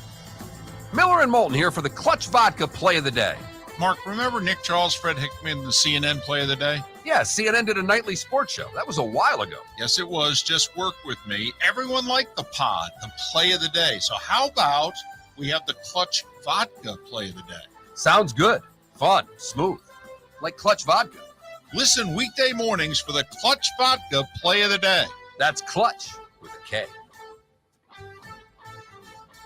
Located on the East Trail, locally owned Naples Tiki Bar and Grill is an outdoor eatery next to the Hitching Post Shopping Center. Island-inspired food with a true tiki theme. The best place in Naples to enjoy the beautiful weather in Southwest Florida. The Naples Tiki Bar and Grill offers a great menu for dine-in or takeout. Enjoy our famous pulled pork, huge burgers, and tiki bar cocktails. Don't miss happy hour every day from 3 to 6 and live music 7 days a week. See you soon at the Naples Tiki Bar and Grill, 11498 Tamiami Trail East. Mark Miller for SWFL Golf Carts, or online, flgolfcarts.com. If you're looking for a golf cart, an e-bike, or an e-motorcycle, go visit Alex and the gang at SWFL Golf Carts. flgolfcarts.com online. Check out their whole inventory. If you're looking for a custom cart, they can take care of you. 2-seater, 4-seater, 6-seater, they've got you covered. E-bikes, nobody better for value and service. E-motorcycles, check them out. Again, flgolfcarts.com. flgolfcarts.com. Ladies and gentlemen, once again. Hi. Excuse me. Hey, the line starts back here. Ma'am, if your party's not here, you're going to have to go around again. If you had the opportunity to avoid all this, wouldn't you? Salt Live is the official transportation provider of the Miller and Moulton Morning Show, making your trip to and from the airport seamless and stress-free. Salt Live is supported with the help of local partners like the Bayfront Inn. Gather your family and friends and enjoy a leisurely day on the water with a pontoon or deck boat. If you prefer to explore the waterways without a motor, the Bayfront has canoes, standboards, and kayaks. At the end of your journey, enjoy lunch or dinner at the Bamboo Tropical Bar and Grill. The Bayfront Inn, something for everyone on 5th Avenue in downtown Naples. BayfrontInNaples.com. When you need a ride, book with Salt Live Transportation, 308-8686, or book on saltlivetransportation.com.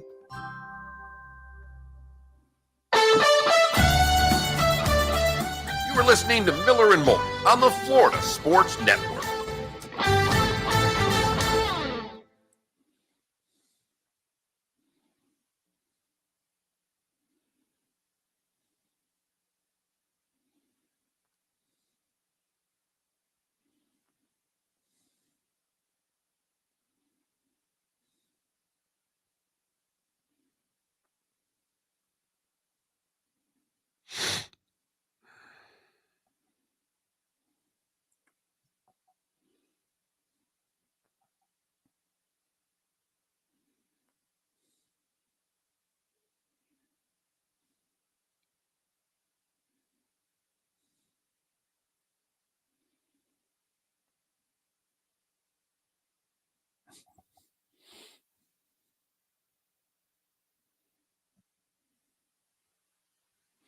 Oh, wow. This weekend's the Chubb? Yes.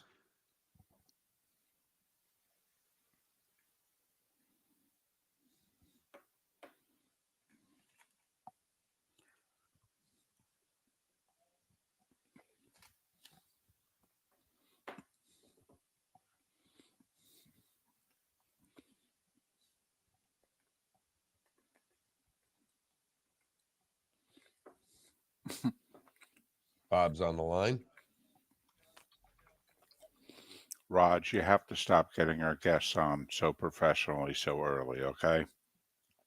We're not used to it. It throws us off.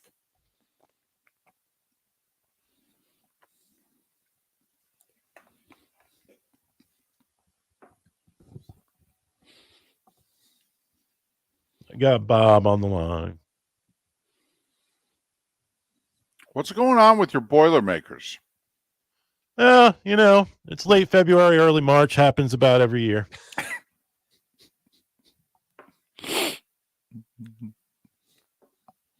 I just hope they get it out of their system and get it back together. Hopefully they can pull a Kansas, get it all back together. Brian, the Bally's thing shouldn't affect why it is and your hockey coverage at all. I don't believe so. ESPN Plus is showing the Bally Sports telecast. Right. So the only way it would affect it is if the telecasts actually go away. I think both Mark and I believe the NBA and Major League Baseball will pay to keep the broadcast on the air. Not sure the NHL will. because they won't spend a dime. Take a look at how glorious their NHL network is.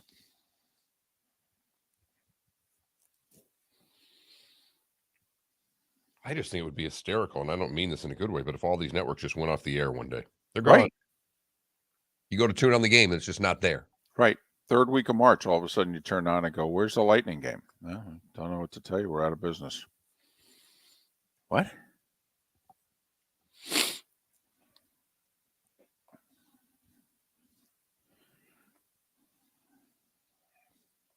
$30 seconds.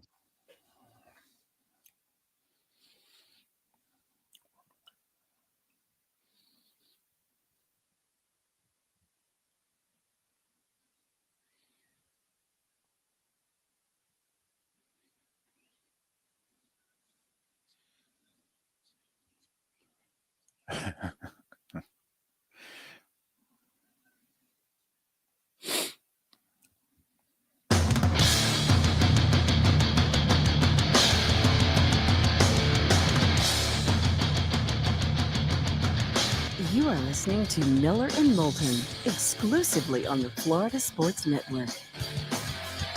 And now here's Mark Miller and David Moulton. Third and final hour of Miller and Moulton in Lake City and surrounding areas, Tampa, St. Pete, Port Charlotte to Venice. The bonus hour awaits for those in the 239 at the top of the hour. Miller and Moulton, the Florida Sports Network, floridasportsnetwork.com. Bob Pockrass, busy late night, early morning for Bob, covering the Twin 150s last night because he covers NASCAR for Fox. Follow Bob on Twitter at Bob Pockrass, Pockrass. Bob, thanks for doing this. Top of the morning. How are you? Well, I'm at the Daytona International Speedway, so things can't be too bad, right? Getting ready for final 3 days of Speed Week, culminating with the Daytona 500 on Fox on Sunday afternoon. And, I think from what you saw last night in the Twins, they should be good because I think drivers will be even a little bit more aggressive, or will make that a lot more aggressive on Sunday. Well, is that what we learned last night? What did you take from last night's Twins that you can take to the race on Sunday? I think I took that not everybody was showing their full hand. I joked with Joey Logano was able to hold on to win the first Twin, but he didn't try to make a move to block him, to make a block on the guy who was trying to pass him. And I think on Sunday, he tries to make that block. I asked him if he would, and he just kind of laughed and says he has some secrets. So I would say that we know that drivers will be more aggressive. And I think we also know that Kyle Busch in a Richard Childress racing car can be a threat, even though they're going to most likely go to a backup car after the crash on Thursday night. Well, there are always a ton of storylines associated with Daytona, but which one interests you the most? Harvick now announced, this is my last year as a full-time driver. Who knows if it's his last 500. Kyle Busch with a new team for the first time in a generation. In our neck of the woods, we're huge Ross Chastain guys. Can he take the next step? Okay, just curious, what storyline interests you and really interests the garage the most this week? Yeah, I do think this is Harvick's last Daytona 500. I don't see him, doing Tom Brady or anything like that, where he comes back, or even an Eric Almirola who won last night, who wasn't even supposed to be here racing this year, but then kind of unretired for this season. But my biggest storyline, I think, is Kyle Busch, because I think everybody knows that Kyle Busch is a great talent. Everybody knows that Busch has a fiery personality. Everybody knows that his team owner, Richard Childress, has a fiery personality. We've known, go back about over 10, 12 years ago, and their fiery personalities clashed literally in the garage at Kansas. So I think everybody's just wondering how that relationship will work and how successful Kyle Busch can be at RCR. And I think if from what we've seen at the Clash and what we saw Thursday night, they're showing that it could be a very, very strong and very, very productive relationship. David mentioned it. We follow Ross Chastain. Last year was an incredible year for him. It was an incredible year for Trackhouse. Was it a fluke, Or can we expect both Ross Chastain and Suarez to have a repeat of a year ago? I mean, I certainly don't think it was a fluke. A lot of people thought Ross Chastain had a lot of talent. It's just putting him in the right situation. And, now can they repeat what they did last year? They did great last year. And if they didn't repeat that, I wouldn't say that's a bad year. But I think they will build on what they did last year. I think, they came into the Daytona 500 a year ago with potential. And now they come into the Daytona 500 in this season with a lot of confidence, knowing what they can do. And the fact that they have, they kind of have some swagger now, I think can go a long way. He's Bob Pockrass. He covers NASCAR for Fox. He's at Daytona, obviously. Follow Bob on Twitter. Bob Pockrass, Pockrass. Is Jimmy Johnson relevant in this 500? I know what he said, but is he in that car, are they relevant, or is the only way he's relevant he hangs back and he makes it so that he doesn't get involved in two big wrecks and then he's there at the end? Oh, I think he's relevant for a couple of reasons. The first one is that he has a couple of teammates who he knows will help him in the draft.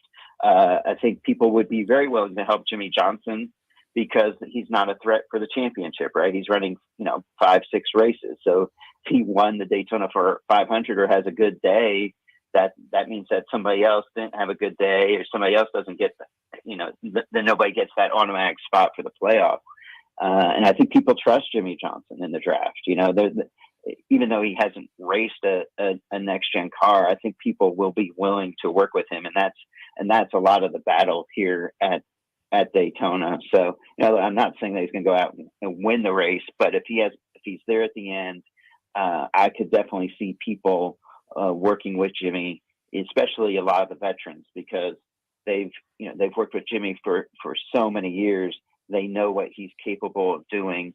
They believe that he won't make any silly mistakes. And when you have that trust factor, that can go a long, long way into, deciding what you're going to do on those final few laps.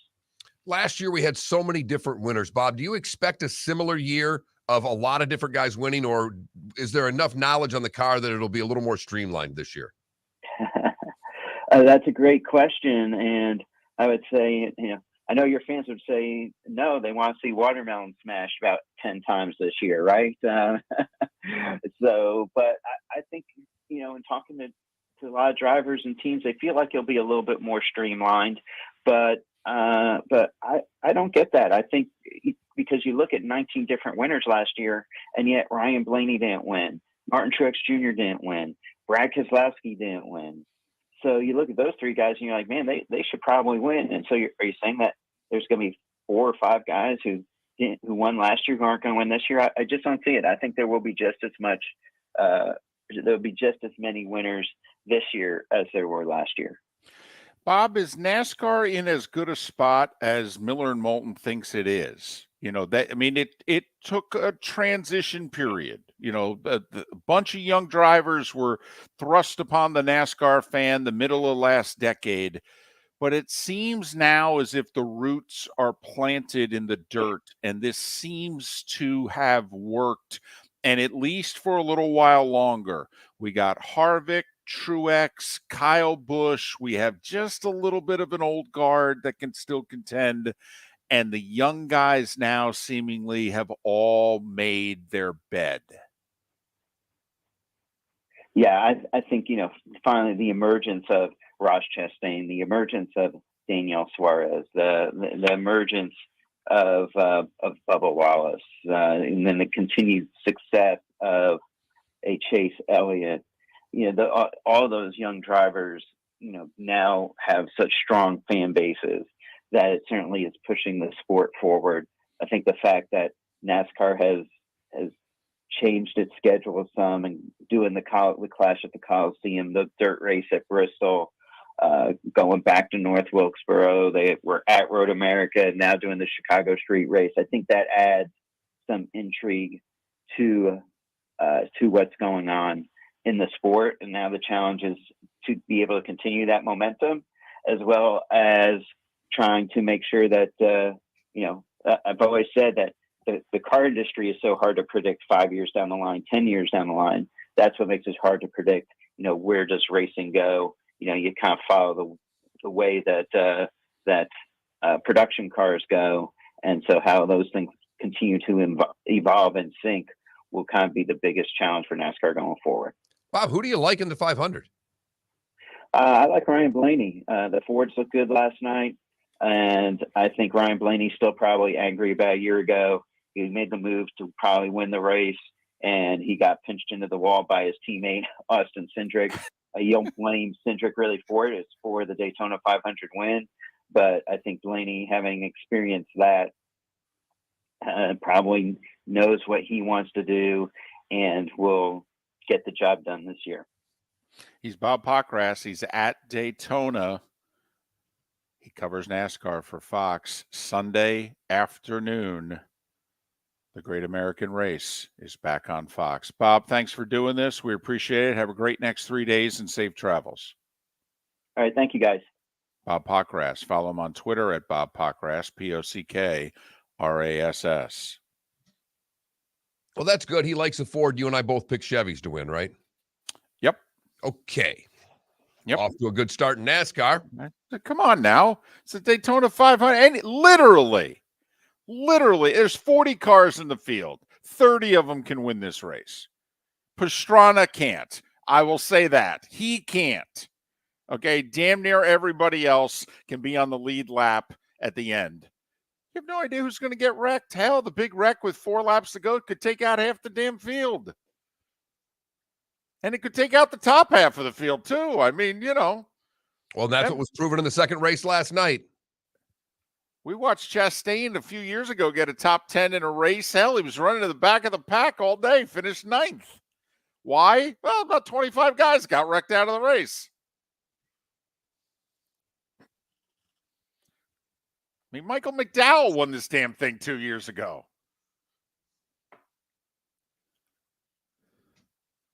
Trust me, anybody can win this sucker. This is like the Players.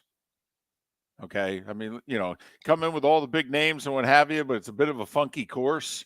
A lot of the big name players don't even like it. It's the same thing with Daytona. They're not going to say anything bad about it, but Kyle Busch, he doesn't like it. He's like, Harvick has said, I hate restrictor plate racing. But we love it because it provides us with what? The big wreck. Drama. It's exciting. I love how the field, it's like a big accordion. Okay, when they're at top speed and just the way it moves, right? And I mean, you just imagine you're driving down, I-95, I-75, whatever. Now let's put some 30-degree banking, okay? Triple your speed, hit your groove, okay? I don't just mean stay in your lane. I mean hit your groove. By the way, you got a car on each side of you. Do that 200 times. Oh, I'm sorry, 4 turns. So really, you got to do it 800 times.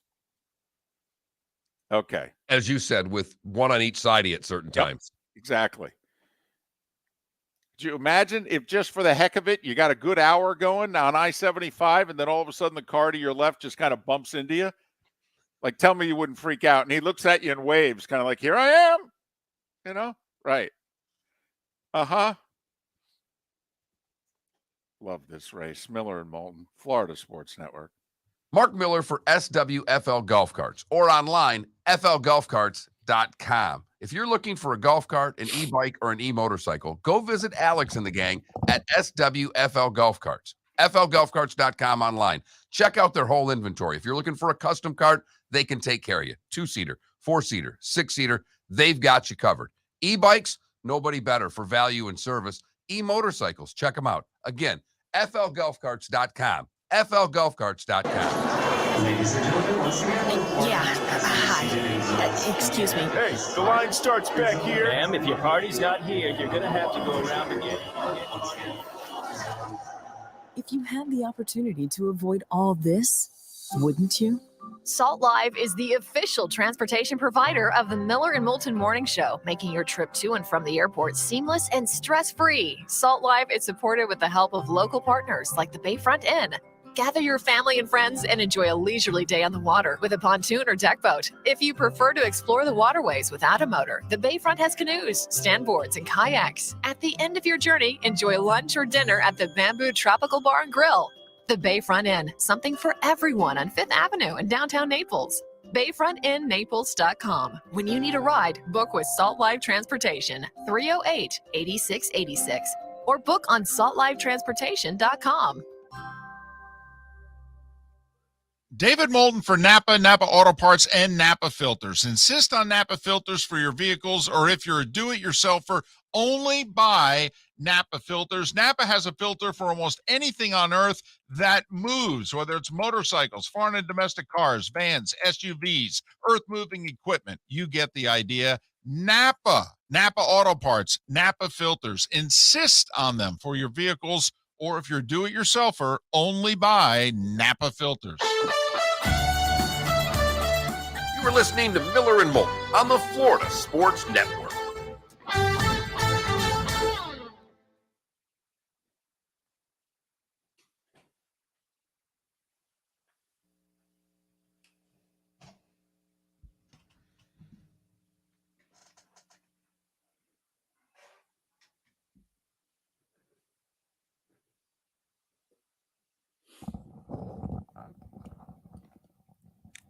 Exactly. Derek Cope. Please, Michael Waltrip won this race twice.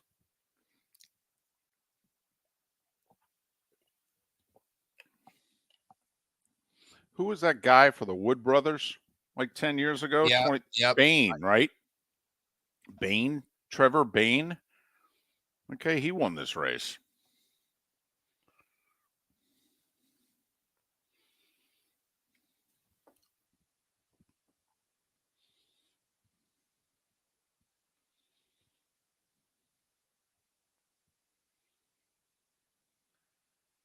Benny, there is therapy for taping XFL games.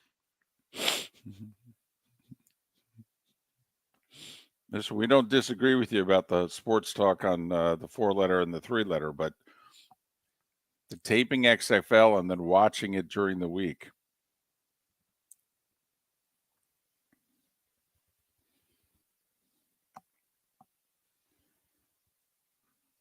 I think you look very Arnold Palmer-ish, by the way, with your haircut, and now how you have, whether your hair is longer or shorter, you've got that, one. All right. And Arnie would go like that. Follow. Right.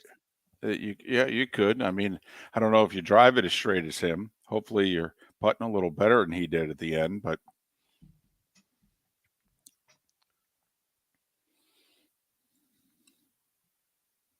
I play the white tees on Wednesday. It is amazing. They say it's a shot different on my handicap. I get one less shot playing the whites than I do the blue-white combo. It's 4 shots easier. If the par 3's alone, you get 20 yards on every par 3. I think mentally it just frees you up, doesn't it? Like you're on the tee and you're like, oh, this ain't that bad. There's a couple holes that are a little more target that I'm putting 5-iron in my hand off the tee or 6-iron as opposed to 3-wood. Yeah, it's a little different.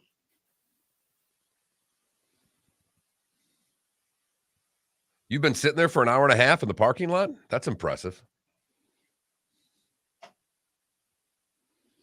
surprised you didn't have enough time to go home and get your keys. There it is, XFL Saturday. Vipers and Renegades, Guardians and somebody else. See, you got to we don't know who they are, what cities they are. I mean, it's the Seattle Sea Dragons. I know that. Really? Seattle Sea Dragons. Huh. So they have the Kraken and the Sea Dragons.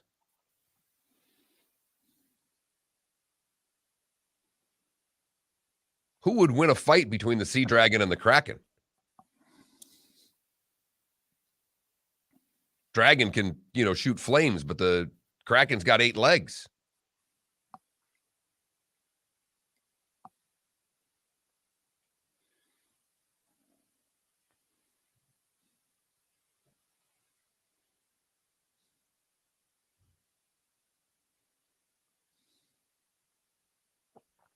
Adam, you will watch every game of this, won't you?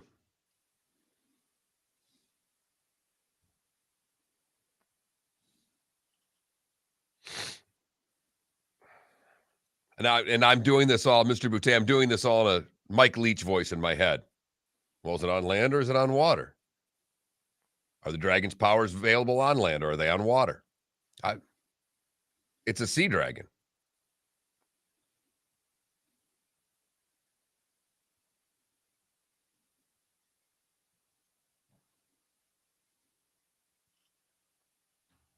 $30.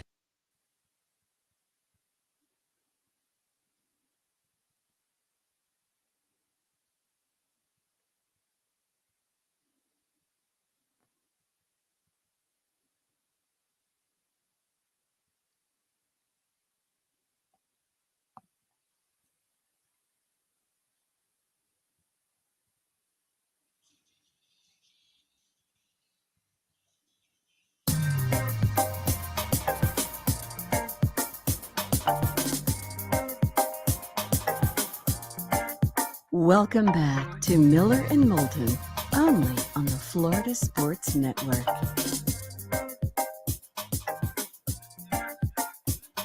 It's 21 minutes past the hour. Miller and Moulton, Florida Sports Network, floridasportsnetwork.com. Oh, you've been clamoring for it. You've wanted it. We are giving it to you in a little more than 15 minutes' time. An XFL preview. Hey, don't laugh. We don't even know all the teams, and there's only 8 of them. I mean, I know Orlando's got a team. I know St. Louis has a team. You told me Seattle has a team during the break. That's about all I know. Seattle, DC, St. Louis, San Antonio, Orlando, Houston, Las Vegas, and Arlington.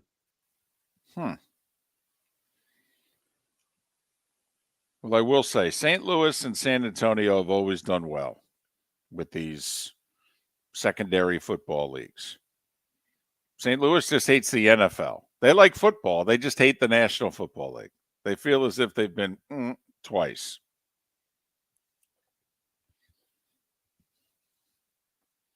Looking at the team names and the logos, I will say the Houston Roughnecks logo looks similar to the Oilers logo. The H kind of has the it's red, white, and blue, dark blue, but it gives me the feel of a Houston logo.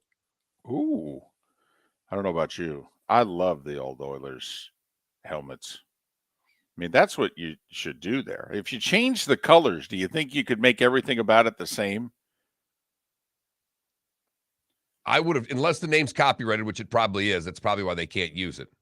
Well, don't call it the Oilers, but literally take the same logo. Boom. Put it on there. Change the colors. And everybody go, wow, that looks like the Houston Oilers. They're the Houston what? And what are they? Roughnecks? They're the Houston Roughnecks taking on the Orlando Guardians. That's a week 1 ESPN game. Or ESPN NFX. It's a dual network game, David. Okay, it's tomorrow night. I know that. It's like 8 o'clock. Mm-hmm. So anyway, all right, everything you need to know about this spring football league, which, this is their 3rd time, by the way, trying to make this work. They lasted a full season the first time. The pandemic shut it down like 4 weeks into it the second time. The Rock owns the league. And they're the ones that has some sort of relationship with the National Football League. The other one is the USFL. It doesn't start for 2 months. Fox basically owns that league. You would think one of the NFL's broadcast partners would be the one with the relationship with the league. No, it's the XFL. And the XFL is the only one you're going to hear about on the 4-letter network because they're in bed with them. They have nothing to do with the USFL. So you're not going to hear hardly anything about that league from ESPN. It'll be interesting if Fox does the same thing in return. They don't tell you anything about the XFL because they literally own the USFL. But FX is running the game, so they probably will.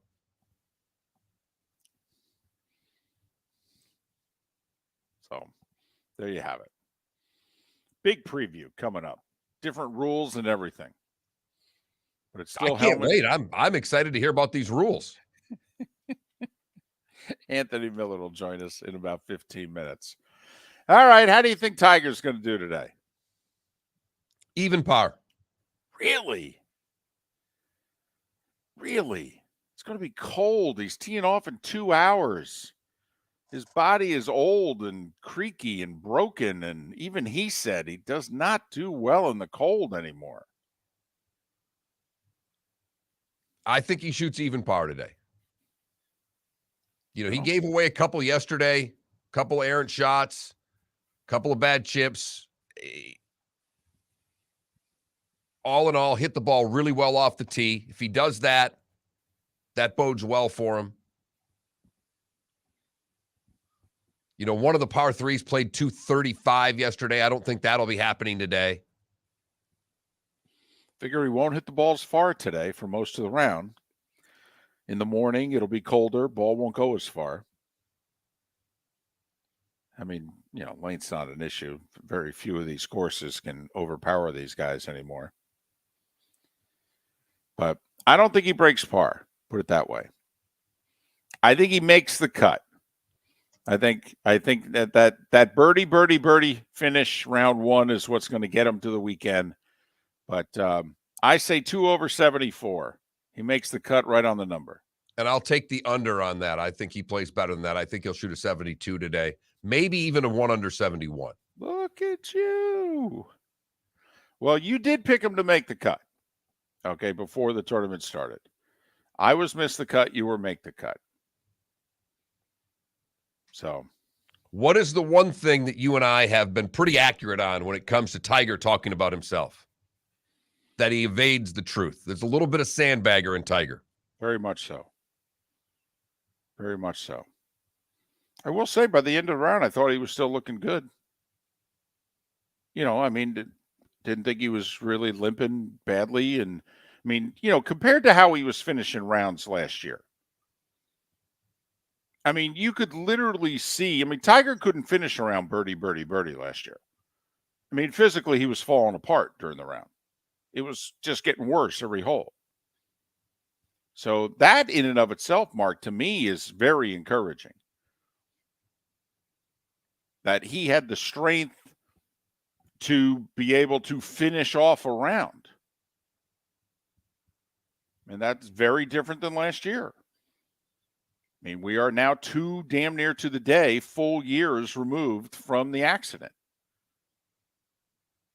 It's like, you know, somebody blows out their knee, what they look like first year back, what they look like second year back. Tiger physically looked different to me yesterday.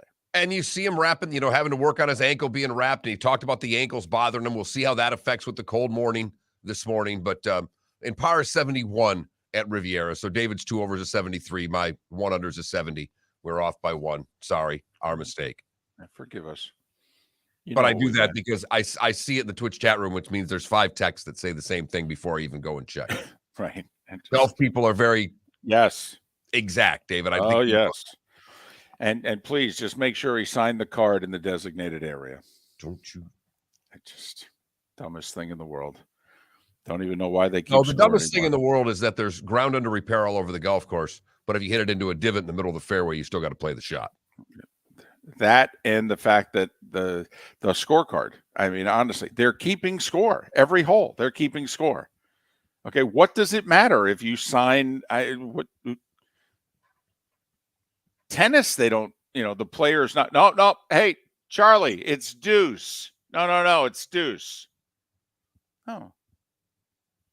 No, Charlie, that ball was out. No, it was out. That is the thing in college and, you know, at the collegiate level in tennis, they're still calling the lines for themselves. I know. I don't know about you. There were a few guys, you know, back in the day in high school and college that I played with. I would not, believe me, there were certain guys on certain teams. I followed them into the woods. Let's just say that. There were certain teams we played we did not trust at all. I don't know what you're trying to say. I said it. We said it right to them on the first tee. Just so you know, you've got a caddy today. us. We'll be walking this round every step of the way with you guys. Oh, I can just see a young David Moulton doing that. You must have been a peach out there on the golf course. Listen, I was 3 years I was on the team. We all had played against one another in all the local tournaments, what have you. We all knew each other. So by name, we'd look right at you and go, Charlie, you cheat. We all know you cheat. You're not cheating today. And Mark, I was not a trash talker, but there was, one team and one guy in particular, in which I'm like, Charlie, you couldn't beat me if I hit 8 balls out of bounds on the first tee. All right. I'm following you all day. Would have paid money. Would have paid money to see it. It's time. Here it is. We're going to preview the XFL. Woo! Next on Miller and Moulton. It's true right here on the Florida Sports Network. Miller and Moulton here for the Clutch Vodka Play of the Day. Mark, remember Nick Charles, Fred Hickman, the CNN Play of the Day? Yeah, CNN did a nightly sports show. That was a while ago. Yes, it was. Just work with me. Everyone liked the pod, the Play of the Day. So how about we have the Clutch Vodka Play of the Day? Sounds good. Fun. Smooth. Like Clutch Vodka. Listen weekday mornings for the Clutch Vodka Play of the Day. That's Clutch with a K.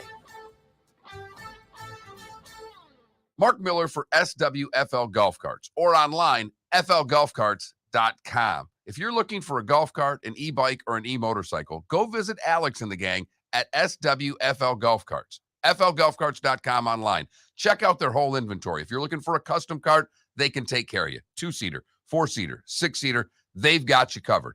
E-bikes, nobody better for value and service. E-motorcycles, check them out. Again, flgolfcarts.com. flgolfcarts.com. David Moulton for Napa, Napa Auto Parts, and Napa Filters. Insist on Napa filters for your vehicles, or if you're a do-it-yourselfer, only buy Napa filters. Napa has a filter for almost anything on earth that moves, whether it's motorcycles, foreign and domestic cars, vans, SUVs, earth-moving equipment. You get the idea. Napa Auto Parts, Napa filters. Insist on them for your vehicles, or if you're do-it-yourselfer, only buy Napa filters. Located on the East Trail, locally owned Naples Tiki Bar and Grill is an outdoor eatery next to the Hitching Post Shopping Center. Island-inspired food with a true tiki theme. The best place in Naples to enjoy the beautiful weather in Southwest Florida. The Naples Tiki Bar and Grill offers a great menu for dine-in or takeout. Enjoy our famous pulled pork, huge burgers, and tiki bar cocktails. Don't miss happy hour every day from 3 to 6 and live music 7 days a week.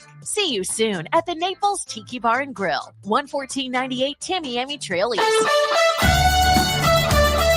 You are listening to Miller and Moulton on the Florida Sports Network.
Dun, dun, dun.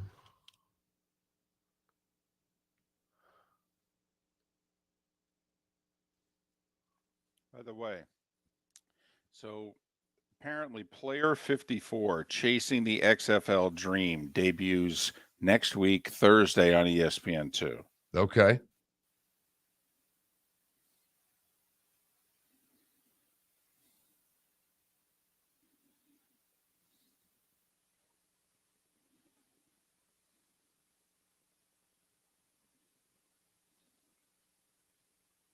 Oh, I got to get this guy's name in here. Dun, dun, dun, dun. Anthony Miller.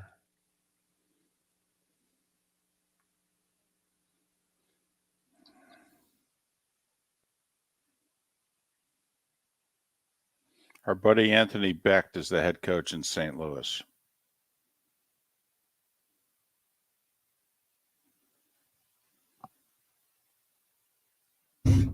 Anthony's on the horn. All right. There it is. There it is, Adam. You see that, right? Bold letters, XFL.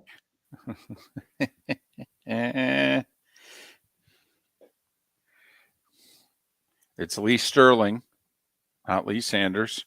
And, you know what? I will text Lee. I'm doing it right now. Right now. I'll text Lee and go, hey, can NFL games?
Wow, John, that's pretty snarky.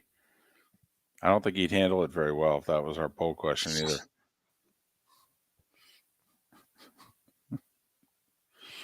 Uh, 30 or less.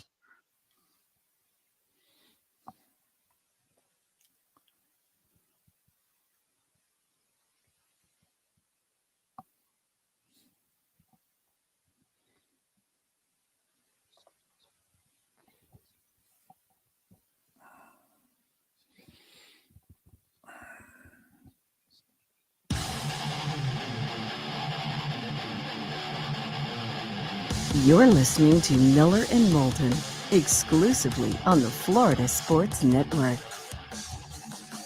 22 minutes until the top of the hour. Final segment of Miller and Moulton on the Florida Sports Network in Lake City and surrounding areas, Tampa, St. Pete, Port Charlotte to Venice. The bonus hour in the 239 begins at the top of the hour. Anthony Miller's kind enough to join us. He covers the XFL for XFLNewsHub.com. XFLNewsHub.com. You can follow Anthony on Twitter by BY Anthony Miller. By Anthony Miller. Anthony, it's David and Mark. Thanks for your time. How are you? I am good. Thanks for having me on, gentlemen. Appreciate it. All right. Let's just start with the players. How good are they? I've seen some of the quotes. These are guys 54 through 75 in an NFL training camp. Anthony, are they really? How good do you think the talent's going to be on display beginning tomorrow? So these are good players. Look, these are guys that have played in the NFL, have experience. I mean, you look at guys like Martavius Bryant, Josh Gordon. These are guys that had, they had success in the NFL, but maybe something happened along the lines that kind of got them off the path a bit. So there are talented players on here. I would just say for the fans, be patient. Usually these first 2 or 3 weeks, the play may look a little sloppy, but that's because these guys have only had a little bit over a month to really practice. So it takes a little bit to kind of gel and get into a rhythm. So you may see some turnovers, you may see some penalties, tomorrow and Sunday, but just realize that, these guys haven't had a lot of time to practice. The talent is there. It's absolutely there. And when you look at the quarterback position, this is a position that the XFL is really focused on. They've had their quarterback academies with Jordan Palmer working with these guys.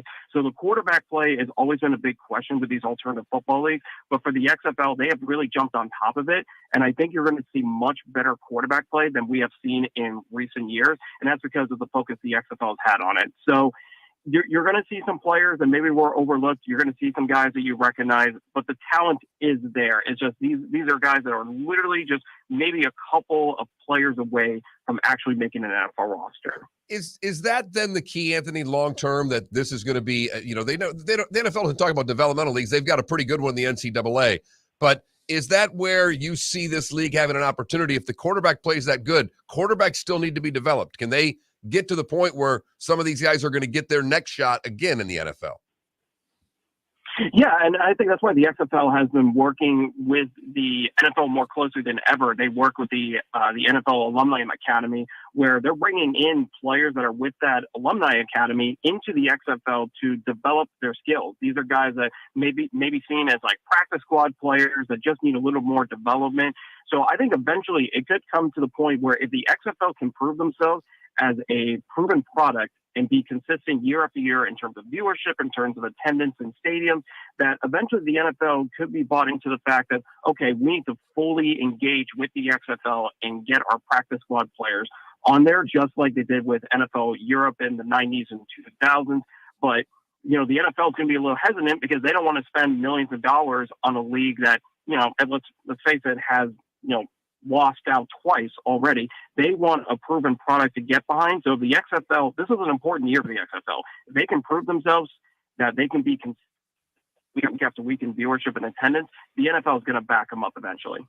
Anthony Miller covers the XFL, xflnewshub.com, xflnewshub.com. Follow him on Twitter by BY Anthony Miller. All right. What rule differences will we see if we tune into the XFL this weekend from what we're used to seeing? So there are two main ones that I can consider to be, I don't know, revolutionary is a strong word for it, but these are really good rules to have. So one is the kickoff. So typically in the NFL, the kickoff team would line up with the kicker, but instead now the kickoff team is lined up within 5 yards of the return team. That's a huge difference from what the NFL is doing. And this rule's it's going to decrease the amount of injuries and head-on collisions that you get with kickoffs, but also it's going to increase the opportunity for returners to actually make a big play off of it. We don't see a lot of returns in the NFL. We see a lot of touchbacks. So that rule is really going to make that play more important than ever. And then also the extra point. So the NFL, you got your 1 point extra point, and that's it. The XFL, they do it differently. They have a 1 point, a 2 point, and a 3 point conversion. So the 1 point conversion is at the 2 yard line. You got the 2 point conversion from the 5, and then the 3 point conversion from the 10 yard line. And this is important because if you're down by 9 in a game, usually that's a 2-possession game in the NFL. In the XFL, that's a 1-possession game where all you have to do is score a touchdown and get the 3 point conversion, and all of a sudden the game is tied up. So those are two of the biggest rules that really separates the XFL from the NFL that really the NFL should consider looking at changing in the future. Sounds hokey, Anthony. I mean, there's no other way about it. A 3-point play for a conversion. You're going to have to work, to me, to convince the football fan that that's a football play. Do you have any concerns with the hokiness of these rule changes at all? I think it makes the game more exciting. Look, the extra point, it's basically just a 1 point kick where, I mean, let's face it, it's kind of a boring play. It's a pointless play. It's a mindless play. It's not something you really think about. 2 point, or a 3 point conversion, there's more strategy to it. You talk about the beginning of the game. Most of the time, you're only going you're only going to go for the 1 point or the 2 point conversion. But at the end of the game, when you need to catch up, when you're down by 18 points, that's only a 2-possession game. You have to go for those 3 points. So there's a little more strategy and a little more thinking behind the extra point instead of how the NFL does it, where you just kick it for 1 point or you can go for the 2 point version and that's it. I heard that there's a component that is different from any other football league. Did I hear correctly that in the XFL you can challenge a penalty? That you get like one challenge in which literally you could challenge a play, a penalty, you could challenge anything. Is that true? So the penalties are going to be reviewed by the league. So they're going to be, I think with the NFL, the XFL's goal is to make sure that every play is being done the right way, and they want to make sure nothing gets overlooked. So really every play gets reviewed. I'm not 100% on if you can challenge a penalty, but every play gets reviewed, that if something needs to change, they can do it on the fly. They have, the Sky referee that's able to, that has the Xbox controller and be able to review plays and stuff like that. So I think the XFL wants to make sure that every play is done the right way and they don't miss anything.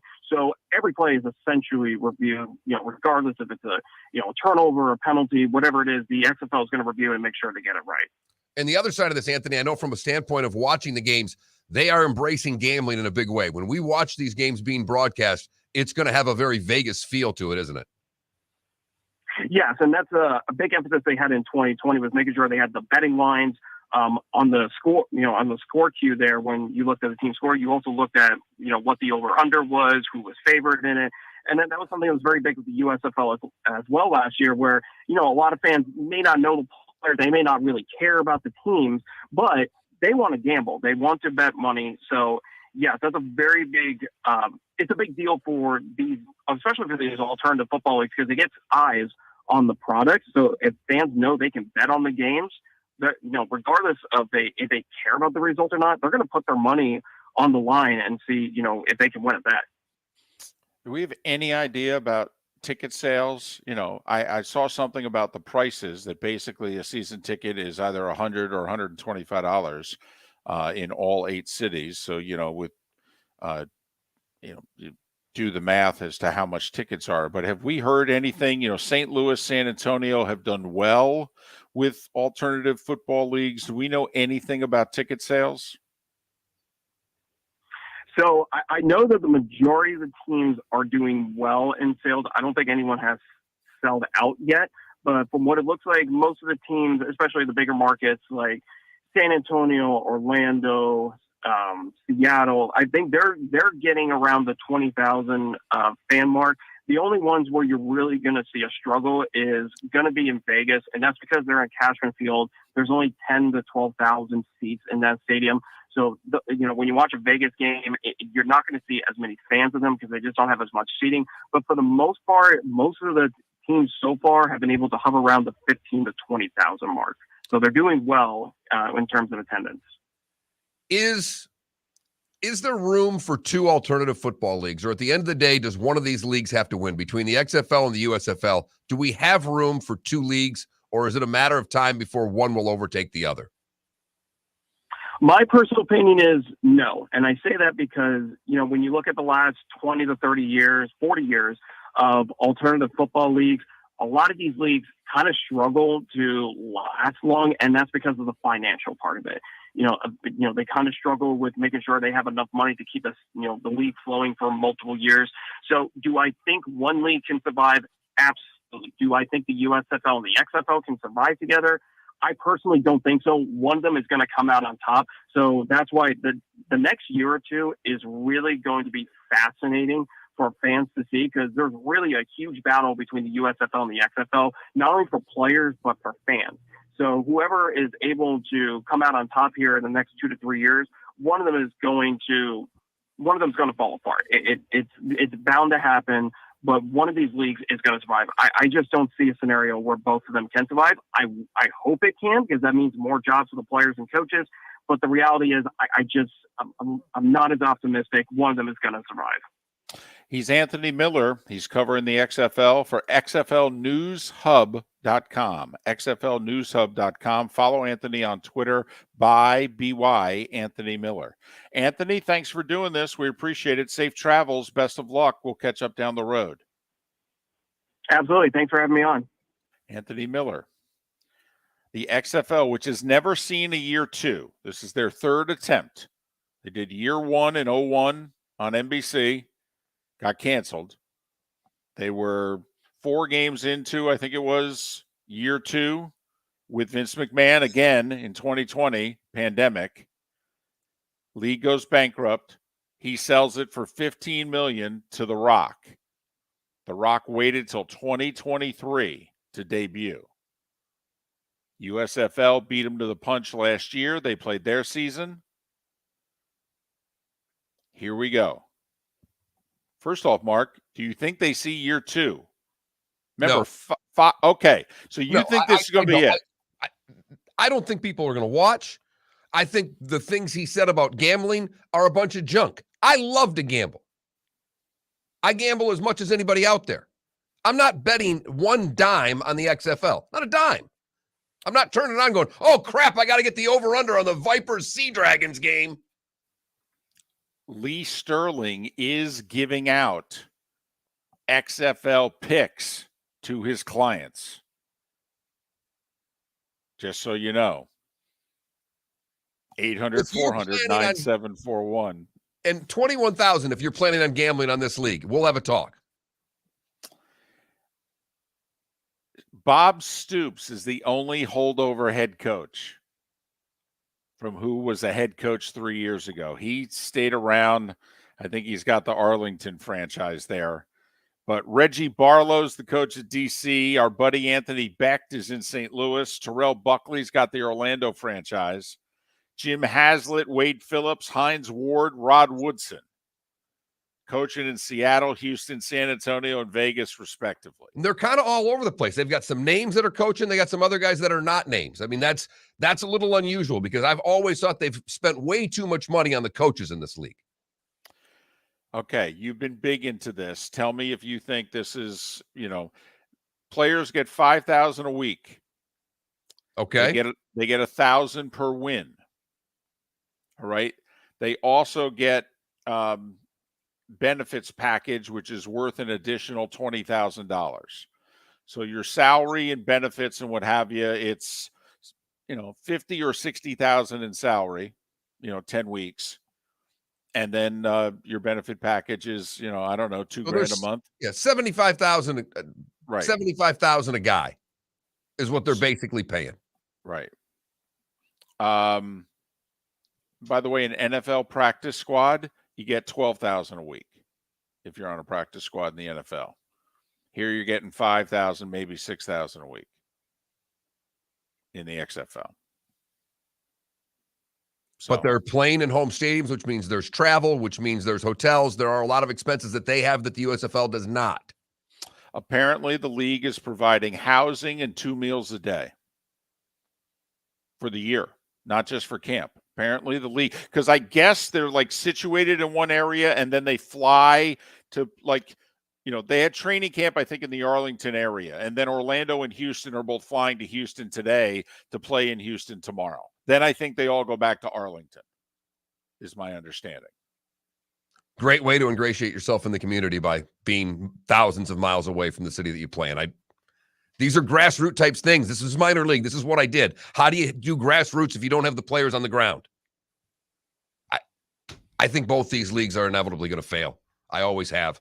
Miller and Moulton, thanks for listening. Florida Sports Network. David Moulton for Napa Auto Parts, and Napa Filters. Insist on Napa filters for your vehicles, or if you're a do-it-yourselfer, only buy Napa filters. Napa has a filter for almost anything on earth that moves, whether it's motorcycles, foreign and domestic cars, vans, SUVs, earth-moving equipment. You get the idea. Napa Auto Parts, Napa filters. Insist on them for your vehicles, or if you're a do-it-yourselfer, only buy Napa filters. Miller and Moulton here for the Clutch Vodka Play of the Day. Mark, remember Nick Charles, Fred Hickman, the CNN Play of the Day? Yeah, CNN did a nightly sports show. That was a while ago. Yes, it was. Just work with me. Everyone liked the pod, the play of the day. So how about we have the Clutch Vodka play of the day? Sounds good. Fun. Smooth. Like Clutch Vodka. Listen weekday mornings for the Clutch Vodka play of the day. That's Clutch with a K. Mark Miller for SWFL Golf Carts or online, flgolfcarts.com. If you're looking for a golf cart, an e-bike, or an e-motorcycle, go visit Alex and the gang at SWFL Golf Carts. flgolfcarts.com online. Check out their whole inventory. If you're looking for a custom cart, they can take care of you. 2-seater, 4-seater, 6-seater, they've got you covered. E-bikes, nobody better for value and service. E-motorcycles, check them out. Again, flgolfcarts.com. flgolfcarts.com. Ladies and gentlemen, once again. Yeah. Hi. Excuse me. Hey, the line starts back here. Ma'am, if your party's not here, you're gonna have to go around again. If you had the opportunity to avoid all this, wouldn't you? Salt Live is the official transportation provider of the Miller and Moulton Morning Show, making your trip to and from the airport seamless and stress-free. Salt Live is supported with the help of local partners like the Bayfront Inn. Gather your family and friends and enjoy a leisurely day on the water with a pontoon or deck boat. If you prefer to explore the waterways without a motor, the Bayfront has canoes, standboards, and kayaks. At the end of your journey, enjoy lunch or dinner at the Bamboo Tropical Bar and Grill. The Bayfront Inn, something for everyone on 5th Avenue in downtown Naples. BayfrontInNaples.com. When you need a ride, book with Salt Live Transportation, 308-8686, or book on saltlivetransportation.com. Located on the East Trail, locally owned Naples Tiki Bar and Grill is an outdoor eatery next to the Hitching Post Shopping Center. Island-inspired food with a true tiki theme. The best place in Naples to enjoy the beautiful weather in Southwest Florida. The Naples Tiki Bar and Grill offers a great menu for dine-in or takeout. Enjoy our famous pulled pork, huge burgers, and tiki bar cocktails. Don't miss happy hour every day from 3 to 6 and live music 7 days a week. See you soon at the Naples Tiki Bar and Grill, 11498 Tamiami Trail East. You are listening to Miller and Moulton on the Florida Sports Network.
Did you see the number? I forgot it, but it was up there. 104 million bet legally in New York for the Super Bowl. Or, I mean, the numbers, just the New York numbers are just staggering of what they're gambling. And we don't have legalized gambling here. Nope.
Welcome back to Miller and Moulton, only on the Florida Sports Network.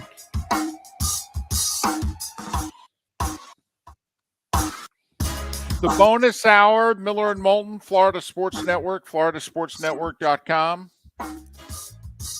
Thanks so much for being with us on this Friday, not a football Friday. Everybody okay with that? It's an XFL football Friday. I can't even believe you faked that. What the hell? It's a Daytona 500 Friday. It's a Tiger Friday. There you go. Teeing off in an hour and 23 minutes, baby. ESPN Plus. How many of you have never watched a thing on it? You're going to be doing it today. Calling your friends. Hey, who's got this? What's your password? How much is this going to cost me? Got the fever.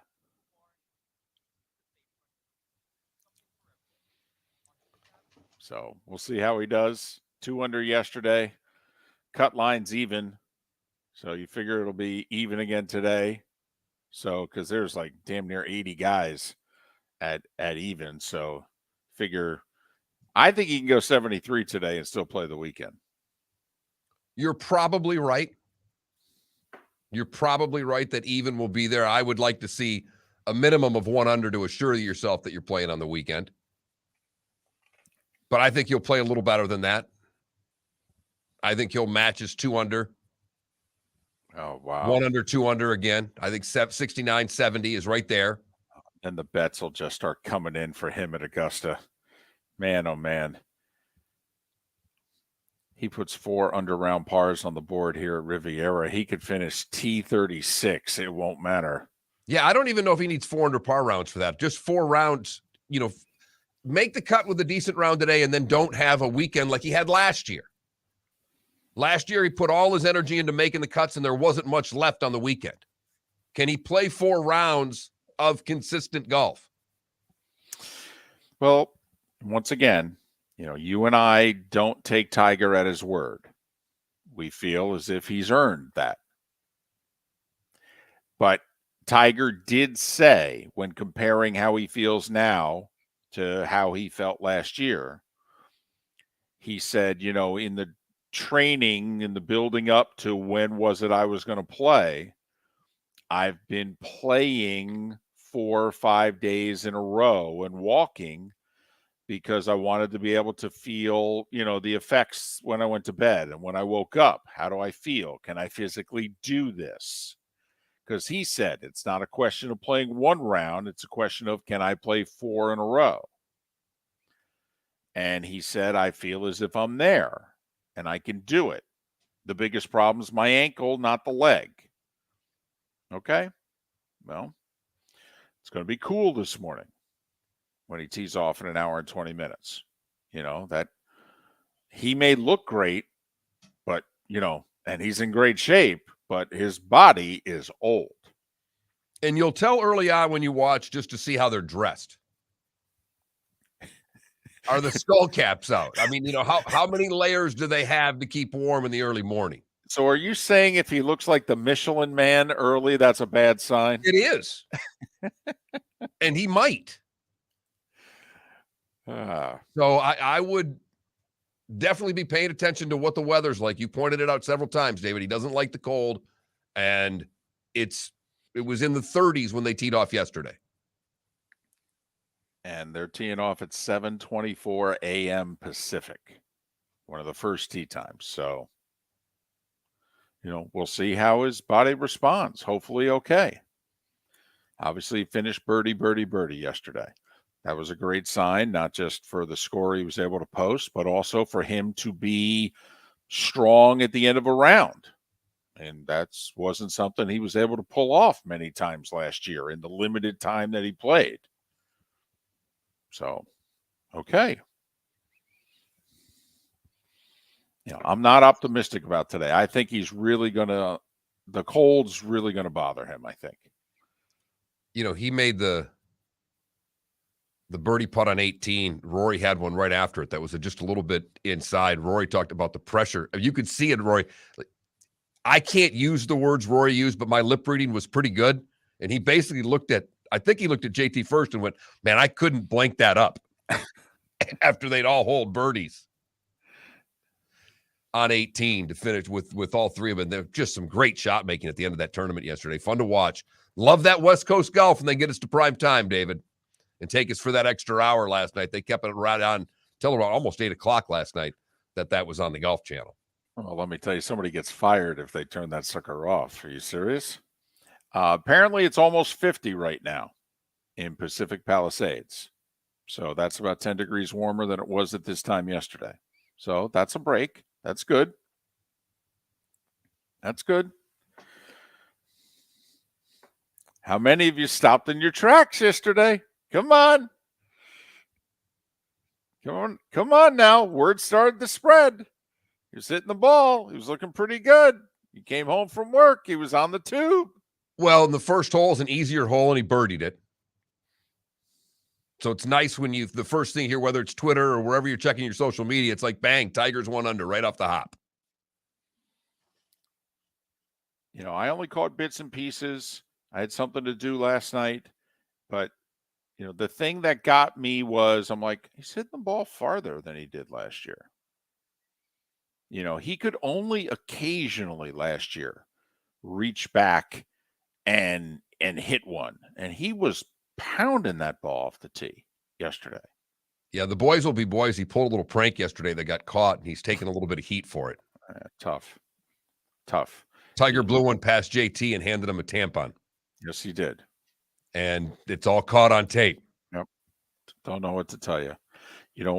That's inside the ropes. That's the world. Okay. If you can't handle it, don't watch. I'm sorry. Trust me. We get enough inauthenticity from our athletes today because of all the places the cameras and the microphones are, and they're so aware of it, and they're so image conscious. All right. Sorry. You don't like it? Don't watch. If it offends you, stop watching. Boys will be boys. Men will be men. Women will be women. They tell off-color jokes. They curse. They say things they otherwise wouldn't normally say and do things they otherwise wouldn't normally do. It's their world, by the way. They're the ones competing. We're invading their territory. You don't like it? Don't watch. So there. Oh, I'm sorry.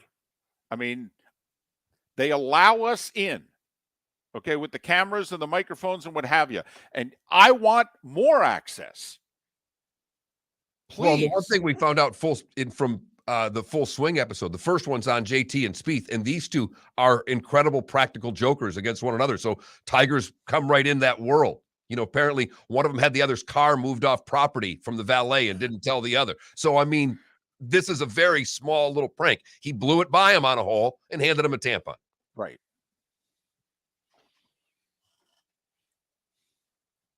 There you go. Come on, young buck, reigning PGA champion. Haven't had a major injury yet in your career. Hell, I nearly died 2 years ago. Okay. I've had, I got a fusion in my back. My leg is shriveled. Okay. And I'm 20 yards past you. Okay. Hey, I'm sorry. I think It's it's just great. an awkward stop on the way to the course when you tell your caddy, can you run by CVS? Right. Why? Or you say to, Tiger's longtime girlfriend, hey, can I grab like 4 of those for the trip? What? I'll explain later. I guess it's better than her catching a condom in his bags. Well, I was going to say, I mean, just, as long as you're not, as long as you go back to the hotel room at Right. night, sure. Stay away from Denny's. Do whatever you want on the course. I don't Yeah. care. Where was it? Where was the one waitress from? Well, Denny's. Was it Denny's? Thought it was a Denny's. Okay. I don't know why I was thinking it was Perkins. No, was it Perkins? Really? Raj may be right. And look at that. That's an insightful drop right there. It's funny. I was thinking Waffle House, but now we're all going to be looking it up. God, Tiger just drives us. Honestly, we do things with Tiger we don't do with anyone else. Now we're looking up what restaurant the waitress worked at that was one of the 412 women he cheated on his wife with. As Empire said in our Twitch chat room, probably one at all 3. Yeah, you make a dadgum good point. And by the way, we still love them. Well, that's the other part. And everybody does. I mean, I got it yesterday because the first thing I did when I saw he was on, I'm reminded my mother-in-law loves Tiger Woods. So I sent her the text, just making sure she knew he was on the Golf Channel. My daughter comes home. Oh, it's Tiger Woods. My wife come home. Oh, it's Tiger Woods. There's no other athlete that does that.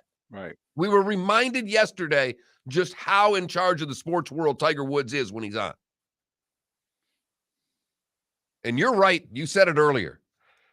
XFL, the Daytona 500, the NBA All-Star Game, the NHL Outdoor Game, they're all hoping Tiger misses the cut.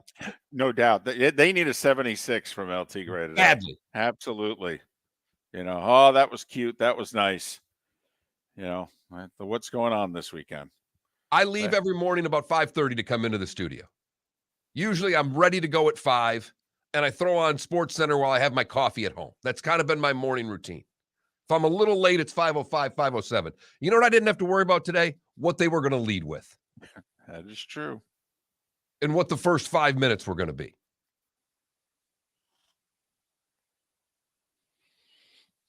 CBS all excited. They got the first 2 majors of the year and the Masters and the PGA. I'm like, oh, man. Tiger Woods healthier than last year. Maybe he still has a pulse left. Oh, Nance is already writing his open for the weekend. Darn right.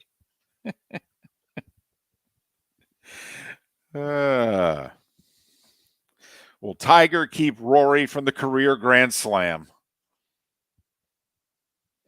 The 2023 Masters on CBS. By the way, how are people liking CBS's new coverage? They got new announcers. They're trying some things.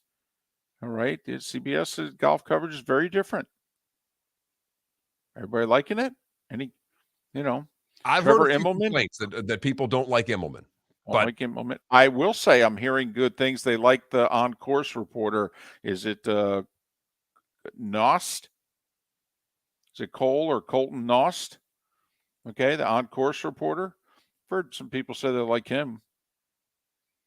Find him insightful, funny. And for most of us, we'll get our first watch because Tiger Woods is playing this weekend and we'll be tuning in. That's right. They're all saying, really? I didn't even know who was televising this thing. Huh? Immelman, you're on. Good luck because your first critique's coming this weekend. Tiger Woods is going to play the weekend. People are going to pay a little more attention. Just see if you can be half as good as Greg Olson. All right. A bunch of people listen to him for the first time. And thought he was great too. Yeah, I thought he was good. Okay. So can you be good? Tiger Woods tees off in about 1 hour. 2 under yesterday. What will he do today at the Genesis Invitational? Miller and Moulton, the good, the bad, and the ugly, 25 minutes away on the Florida Sports The Network. waterways of Naples are a beauty to behold, and the Bayfront Inn has multiple ways for guests to enjoy the water and have some fun. Gather your family and friends and enjoy a leisurely day on the water with a pontoon or deck boat. If you prefer to explore the waterways without a motor, the Bayfront has canoes, standboards, and kayaks. At the end of your journey, enjoy lunch or dinner at the Bamboo Tropical Bar and Grill, the Bayfront Inn. Something for everyone. On 5th Avenue in Naples. Located on the East Trail, locally owned Naples Tiki Bar and Grill is an outdoor eatery next to the Hitching Post Shopping Center. Island-inspired food with a true tiki theme. The best place in Naples to enjoy the beautiful weather in Southwest Florida. The Naples Tiki Bar and Grill offers a great menu for dine-in or takeout. Enjoy our famous pulled pork, huge burgers, and tiki bar cocktails. Don't miss happy hour every day from 3 to 6, and live music 7 days a week. See you soon at the Naples Tiki Bar and Grill, 11498 Tamiami Trail East. Ladies and gentlemen, once again. Hi. Excuse me. Hey, the line starts back here. Ma'am, if your party's not here, you're gonna have to go around again. If you had the opportunity to avoid all this, wouldn't you? Salt Live is the official transportation provider of the Miller and Moulton Morning Show, making your trip to and from the airport seamless and stress-free. Salt Live is supported with the help of local partners like the Bayfront Inn. Gather your family and friends and enjoy a leisurely day on the water with a pontoon or deck boat. If you prefer to explore the waterways without a motor, the Bayfront has canoes, standboards, and kayaks. At the end of your journey, enjoy lunch or dinner at the Bamboo Tropical Bar and Grill. The Bayfront Inn, something for everyone on 5th Avenue in downtown Naples. BayfrontInNaples.com. When you need a ride, book with Salt Live Transportation, 308-8686, or book on saltlivetransportation.com. You are listening to Miller and Moulton on the Florida Sports Network.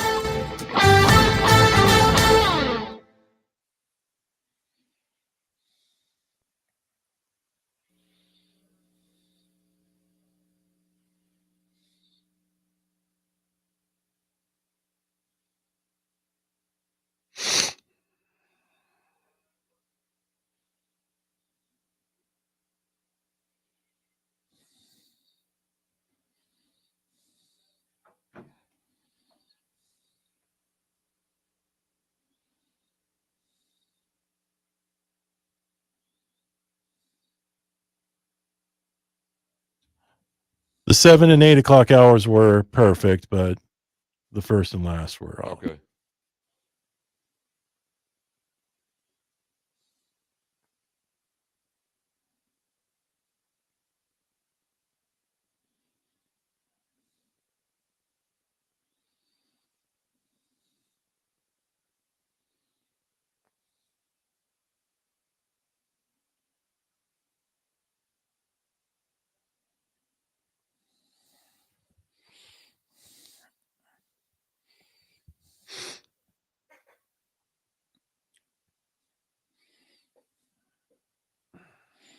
By the way, Kennesaw State beat Liberty last night at Kennesaw to take over first place in the ASUN.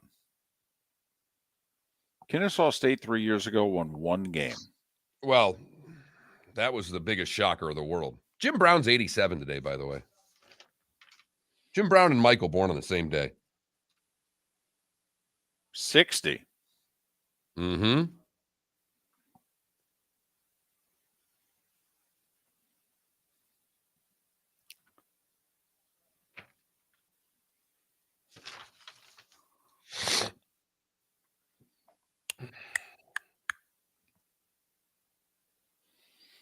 Well, I will say, Poker Demon, golf's a sport where you could do that from, even if you know the result, because you just want to see the quality of the shots.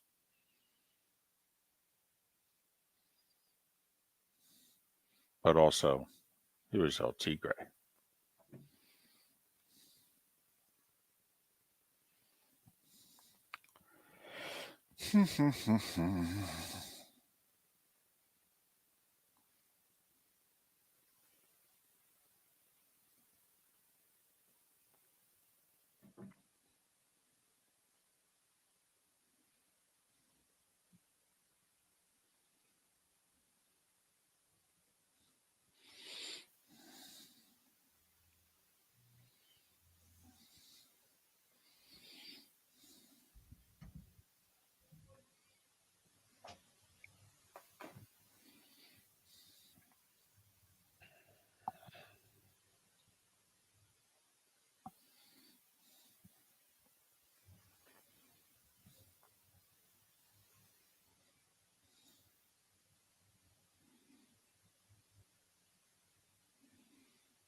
Okay, Johnny Mac. I don't know if he knows, but why would you ask that question?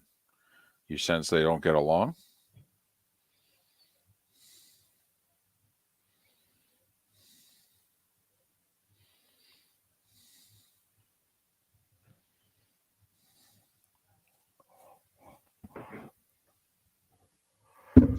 $30.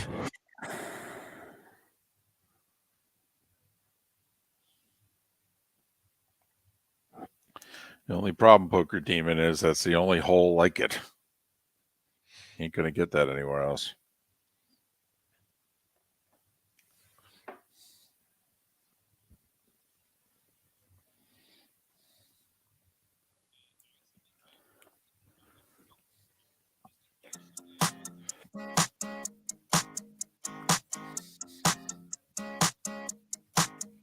You're listening to Miller and Moulton, exclusively on the Florida Sports Network. 21 minutes past the hour, the bonus hour of Miller and Moulton on this Friday. Hope you've had a good week. Tiger teeing off in an hour and 3 minutes. It'll be roughly 50 degrees when he tees off. We'll see how he handles the cooler weather and playing in the morning conditions versus playing in the afternoon conditions that he played in yesterday. Miller and Moulton, the Florida Sports Network, floridasportsnetwork.com.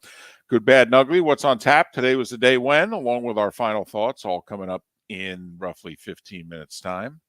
Miss any part of the show? We talked sports business a couple hours ago with Kurt Badenhausen of Sportico. Went live to Daytona last hour. Bob Pockrass of Fox covering NASCAR. And we even talked a little XFL last hour with a guy who does that for a living, Anthony Miller. Miss any of those interviews? Download them shortly after the show, floridasportsnetwork.com. I will say, I mean, I got a lot of questions answered in talking with Kurt there about the Valleys, but I still have a ton more. I'm still as confused about that as I ever was, because the leagues seem to be as confused as they ever were. I mean, MLB is the only league that's actively out trying to do something. The NBA, the NHL have put their heads in the sand and hoping the problem's going to go away. Ultimately, there are a bunch of streaming networks out there. Will any of them jump on these leagues?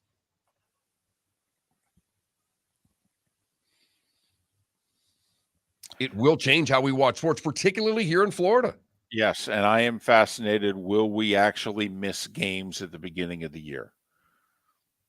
Because as you mentioned, particularly the baseball fan, it's an older fan, all right? And will they be? It's not like older people aren't streaming things, you know, because obviously we all are now.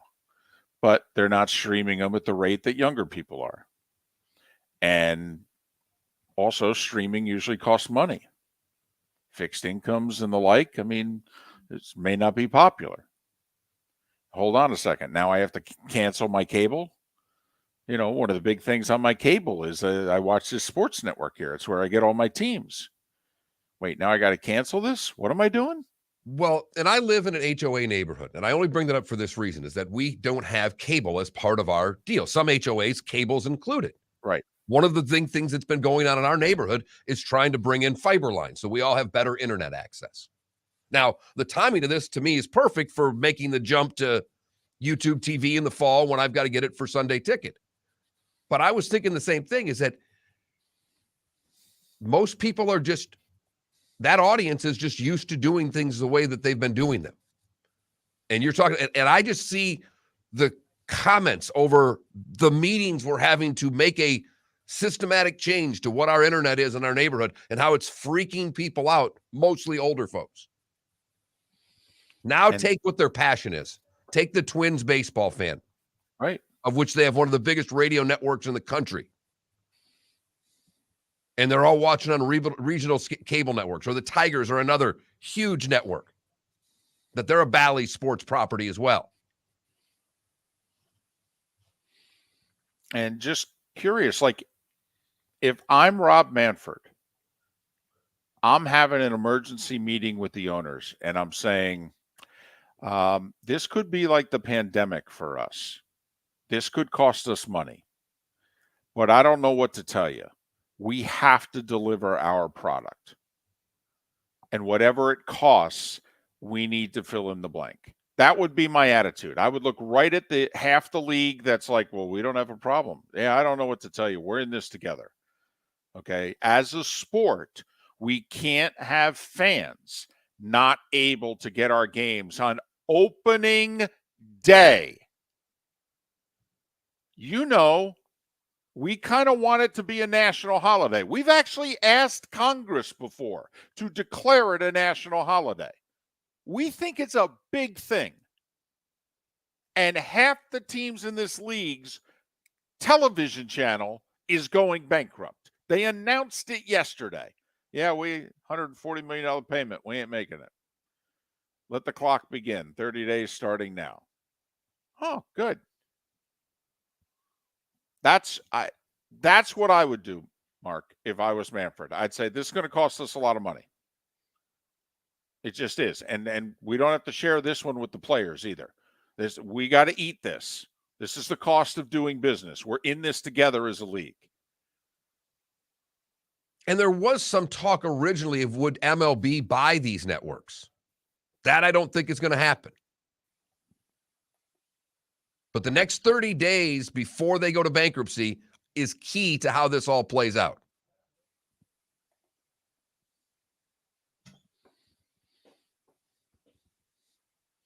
So, and we've got Lightning, Panthers down the stretch.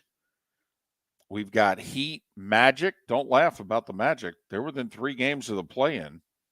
They've got one of the top 6 records in the East over the last 2.5 months. And obviously, we've got the Rays and Marlins looming. And it would cause much more upheaval in Tampa St. Pete because there are many more Rays fans than there are Marlins fans. But by the same token, Mark, when you have 19 fans, can you really alienate them? No. And when they're all used to watching the game one way, and it may go away.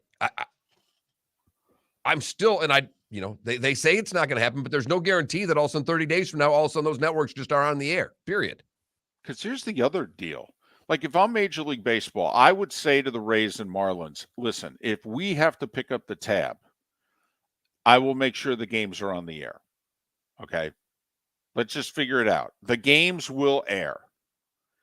But if I'm Major League Baseball, I'm not saying to the Rays and Marlins, and oh, by the way, we'll cover the $60 to $80 million check you were supposed to get from Sinclair this year. No. I'm going to call the Yankees and the Mets and the Red Sox and the Dodgers, and we'll make sure your game's on the air. We'll eat the cost. But you ain't getting that check.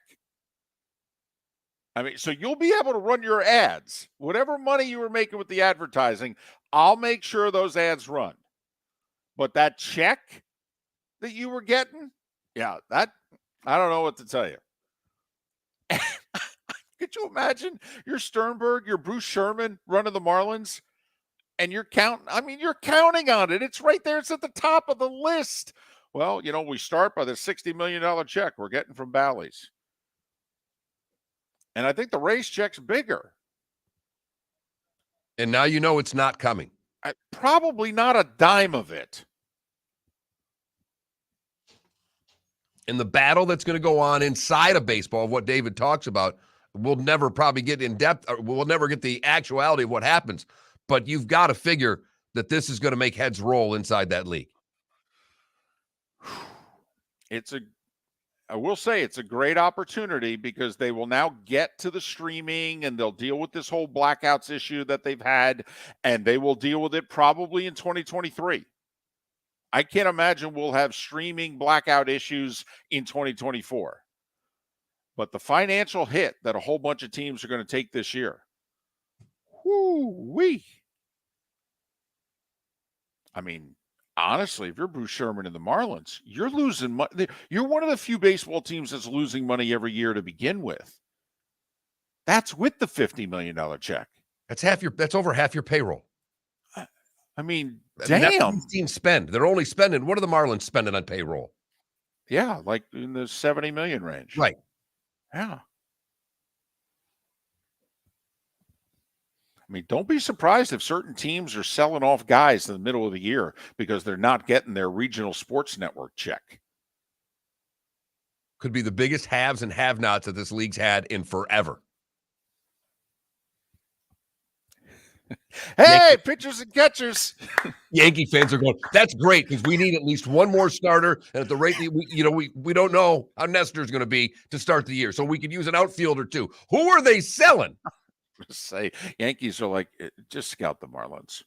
All right, that's all. We'll take their pitching. They want Stanton back. We'll pick up the tab. The good, the bad, and the ugly. Today was a day when what's on tap. That's all still ahead as we finish things off for the week right here. Miller and Moulton. Thanks for listening on the Florida Sports Network. The waterways of Naples are a beauty to behold, and the Bayfront Inn has multiple ways for guests to enjoy the water and have some fun. Gather your family and friends and enjoy a leisurely day on the water with a pontoon or deck boat. If you prefer to explore the waterways without a motor, the Bayfront has canoes, standboards, and kayaks. At the end of your journey, enjoy lunch or dinner at the Bamboo Tropical Bar and Grill. The Bayfront Inn. Something for everyone. On 5th Avenue in Naples. Miller and Moulton here for the Clutch Vodka Play of the Day. Mark, remember Nick Charles, Fred Hickman, the CNN Play of the Day? Yeah, CNN did a nightly sports show. That was a while ago. Yes, it was. Just work with me. Everyone liked the pod, the Play of the Day. So how about we have the Clutch Vodka Play of the Day? Sounds good. Fun, smooth, like Clutch Vodka. Listen weekday mornings for the Clutch Vodka Play of the Day. That's Clutch with a K. David Moulton for Napa Auto Parts, and Napa Filters. Insist on Napa filters for your vehicles, or if you're a do-it-yourselfer, only buy Napa filters. Napa has a filter for almost anything on earth that moves, whether it's motorcycles, foreign and domestic cars, vans, SUVs, earth-moving equipment. You get the idea. Napa Auto Parts, Napa filters. Insist on them for your vehicles, or if you're a do-it-yourselfer, only buy Napa filters. Located on the East Trail, locally owned Naples Tiki Bar and Grill is an outdoor eatery next to the Hitching Post Shopping Center. Island-inspired food with a true tiki theme. The best place in Naples to enjoy the beautiful weather in Southwest Florida. The Naples Tiki Bar and Grill offers a great menu for dine-in or takeout. Enjoy our famous pulled pork, huge burgers, and tiki bar cocktails. Don't miss happy hour every day from 3 to 6, and live music 7 days a week. See you soon at the Naples Tiki Bar and Grill, 11498 Tamiami Trail East. You were listening to Miller and Moulton on the Florida Sports Network.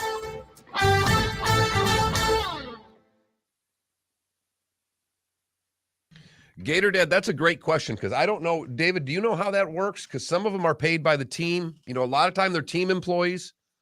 I don't know exactly how that works, Gator Dad. I really don't.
David, are most of those are they Bally's employees or are they team employees, or is it vary by the team? Those are Bally's employees. Like Goldstein's a Bally's employee. Yeah, he's paid by Bally's. Okay. Is my understanding. That, that's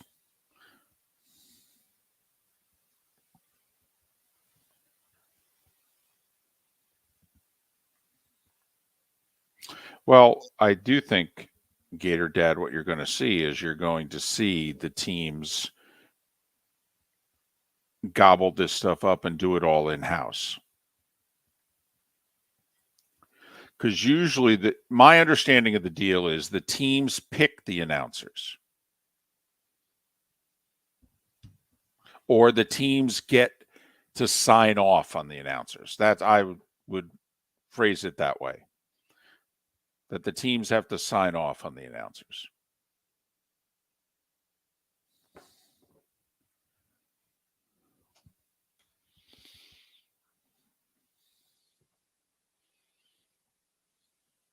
By the way, I have not been enjoying the Lightning broadcasts.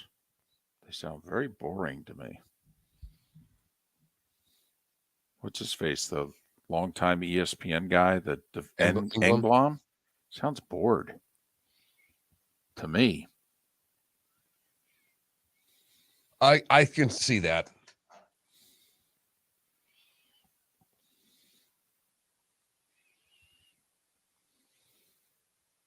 I would also think at this point, can't the Lightning have their own guys? If you know what I mean. I mean, been around 30 years now.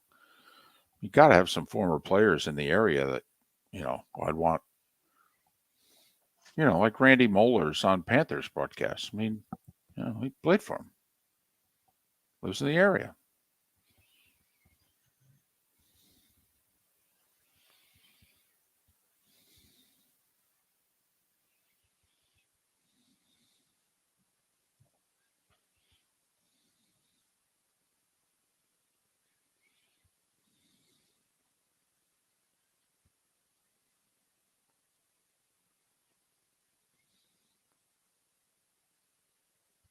Mm-hmm.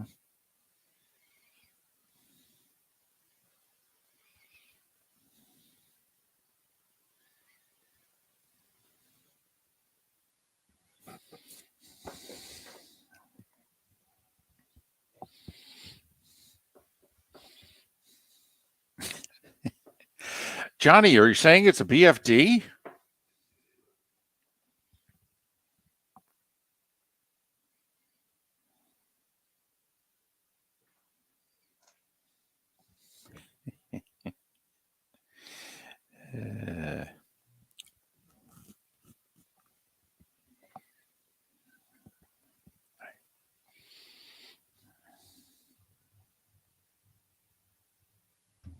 Less than 30. Hey, Raj, thanks for everything. Yeah, thanks, Raj. No problem. I enjoy it. Have you worked out how you're getting paid, by the way? Yeah, Felipe promised, so we'll All shake right. him down. Okay. You know where to find him. Beat him down. Yeah. If there's a problem, let us know.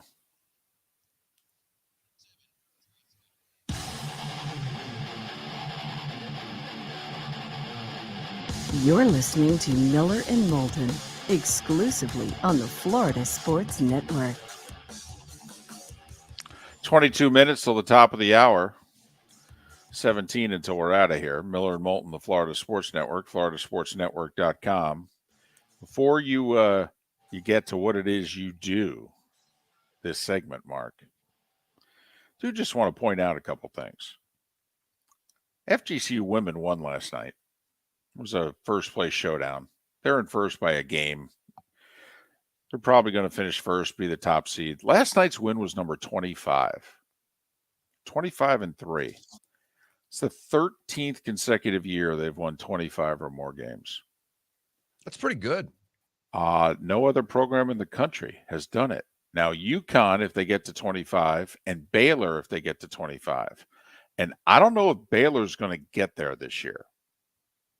I mean, Baylor's a good team, but they're no longer ranked even. I mean, they're going to make the tournament, and they're going to win 20+. But I don't know if Baylor's getting to 25. I mean, when this season's over, Mark, it could be FGCU and UConn as the only two women's basketball programs that have won 25 or more games for 13 consecutive seasons. You would like to think at some point, if Carl and the women's basketball team don't win the conference, that they would get an at-large bid. That is, but you and I have talked about this, David, for a decade. Can they get to the point where if somehow they get beat by a Liberty in a conference final, that they're still deserving of a bid? So far, they have not been, according to the committee. Doesn't mean they haven't deserved it, but they haven't been able to get the bid from the committee the few times that they haven't won their conference tournament. I was going to say, now part of the problem is, Mark, they haven't given the committee a chance to put them in as an at-large since 2016. But they deserved to go that year. Yes, they did. Yes, they did. They had like an 18-game winning streak and lost the conference championship game by 2 and went to the NIT. So just wanted to point that out. I mean, that is, talk about some of us taking winning for granted. And I mean, you're in the same sentence as only UConn and maybe Baylor, but you and UConn, 25 wins, 13 consecutive seasons. Damn. That's number one. And, oh, by the way, big showdown last night against Lipscomb. Yeah, they led 28-8 after the first quarter. That was a good team. That lost 2 conference games all year. That team's going to win like 22 games this year. And big one for the men. They got 3 games left, all at home, beginning tomorrow. They're tied for 9th, in a 3-way tie for 9th. Only the top 10 teams make the conference playoffs. Now, I think, Mark, they caught a break. One of the teams they're tied with should have won a game last night. They played the second worst team in the league, and they lost. And now that team, Queens College, plays the top 2 teams in the league for their final 3 games. So that team may not win another game. So FGCU may catch a break here. They may only need to win 1 of their final 3. But 2 would pretty much guarantee them a spot in the top 10 and make sure that they make the conference tournament, which right. Seemed like an afterthought the way the season began as well as they were playing, but they've had a couple of rough stretches this year. And so I believe they've lost 8 of 11. But they're 6-9 in conference. They got 3 home games left. Rematch with Stetson tomorrow night. There are 3 games left. They're all at home. Saturday and then Wednesday, Friday of next week. And so Brett Comer, by the way, in the house. He's an assistant at Stetson. All right. Have a chance. I would hope that FGCU would bring Comer to center court before the opening tip and just, say, hey. I'd be surprised. Well, the only reason I say that is there was a moment 10 years ago in which, for whatever reason, Richard Pitino was coaching, was it FIU? I forget where he was the head coach. And FGCU brought him out and presented him with a basketball. And I remember Andy looking at me and looking out and kind of like, wait, he's the opposing coach, what have you. But Mark, I mean, come on. It is Brett Comer. No, I know, but he's an assistant coach for the team that they're trying to beat, who just beat them. I think you just announce his name. When you announce the assistant coach, the PA announcer has to do the job of saying the head coach is Stetson, is whatever the hell his name is. The assistant coach is Brett Comer, and stop. Let them give their little pop and move on. Okay. So, not in a big Alico Arena welcome. No. Part of the opposition. It's the enemy now. It doesn't matter. For the godfather of Dunk City. Something like that. Speaking of cut the cord already. Just, Mark, they're not going to cut that cord. Are you out of your mind? Come on. So that's all. Want to throw that out there. It's time for someone to take back this segment, if for no other reason than to stop David from talking about Meghan and Harry. Here's Mark Miller with Today Was the Day When. We start in 1924 when Johnny Westmiller sets the 100-meter world freestyle record in Miami. This one was just for me and maybe a little bit for David. Today in 1931, the Hershey Bears, now in the American Hockey League, played their first game. Been playing hockey in Hershey for nearly 100 years under the same team name. Pretty tough to do. 1943, Dow Chemical and Corning Glassworks form a joint venture to explore and produce silicon materials. Would work out pretty well for them. Yeah, for them. Absolutely. For the Tittabawassee River, not so much. Right. 3-headed walleye in there after that was all done with. Today in 1969, Bob Dylan and Johnny Cash recorded an album. It was never released. One song made it on to Dylan's next album. A lot of them are out there on bootlegs, but the album between Johnny Cash and Bob Dylan never released. Today in 72, Sales of the Volkswagen Beetle exceed those of the Model T. In 74, Richard Petty becomes the first driver to win back-to-back titles at Daytona. It would be his 5th win in second consecutive. In 85, Bill Elliott would dominate and win Daytona. Jimmy Fallon started The Tonight Show tonight in 2014. Denny Hamlin wins in 2019 and in 2020, going back-to-back for Joe Gibbs Racing. Those born today that are no longer with us. Thomas J. Watson, he was the chairman of IBM. Hence, Watson there. Wally Pipp, Red Barber, Hal Holbrook, Rick Majerus, and Taylor Hawkins. Those celebrating birthdays today. Jim Brown is 87. Michael Jordan is 60. That's Luke right. 60. That's right. Let that sink in. MJ is 60. Luke Robitaille is 57. Billy Joe Armstrong from Green Day is 51. Paris Hilton is 42. And Ed Sheeran is 32. And that, David, is today was a day when, with the exception of whatever I missed. No, you're all over. I mean, Thomas Jefferson was, elected president today back in the day, but otherwise you're good. I was around for that. You weren't. You've heard folks elsewhere mock Florida is gonna Florida. Well, Mark Miller sees it differently. He calls it the good, the bad, and the ugly. What you got, Mark? We go to Prairie Village, Kansas, where authorities in the Kansas City made a discovery over the weekend locating a lone cat's microchip in Kansas. The cat was from Miami. The orange tabby, named Lucky, is now getting back with its owner. It has been gone for more than 2 years. It made a 1,400-mile trek. Wow.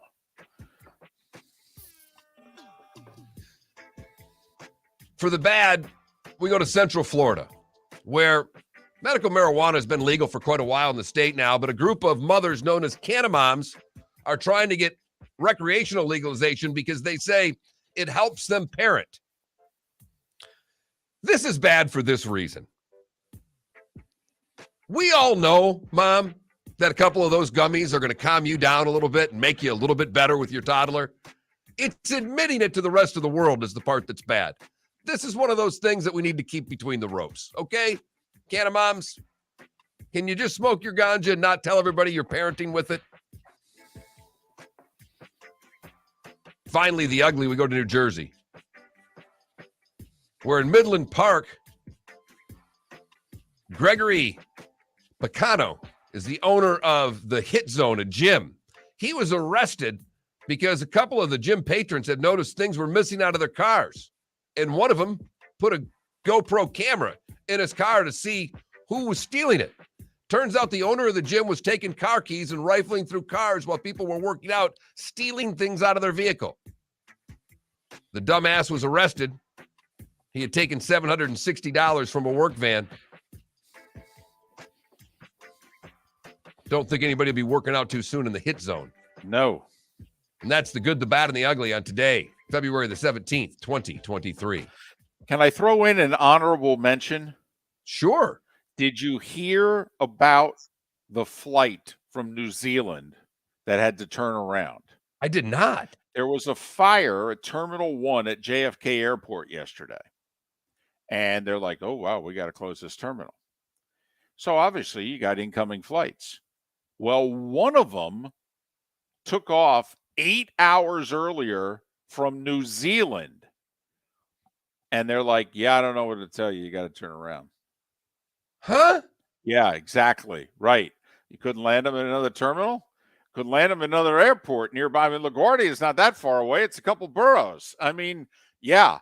So imagine you're 8 hours into your flight from Auckland to JFK, and they say, hey, sorry to tell you, problems up ahead. We got to turn this sucker around. 8 more hours back. 16 hours to go nowhere. Do you get the miles?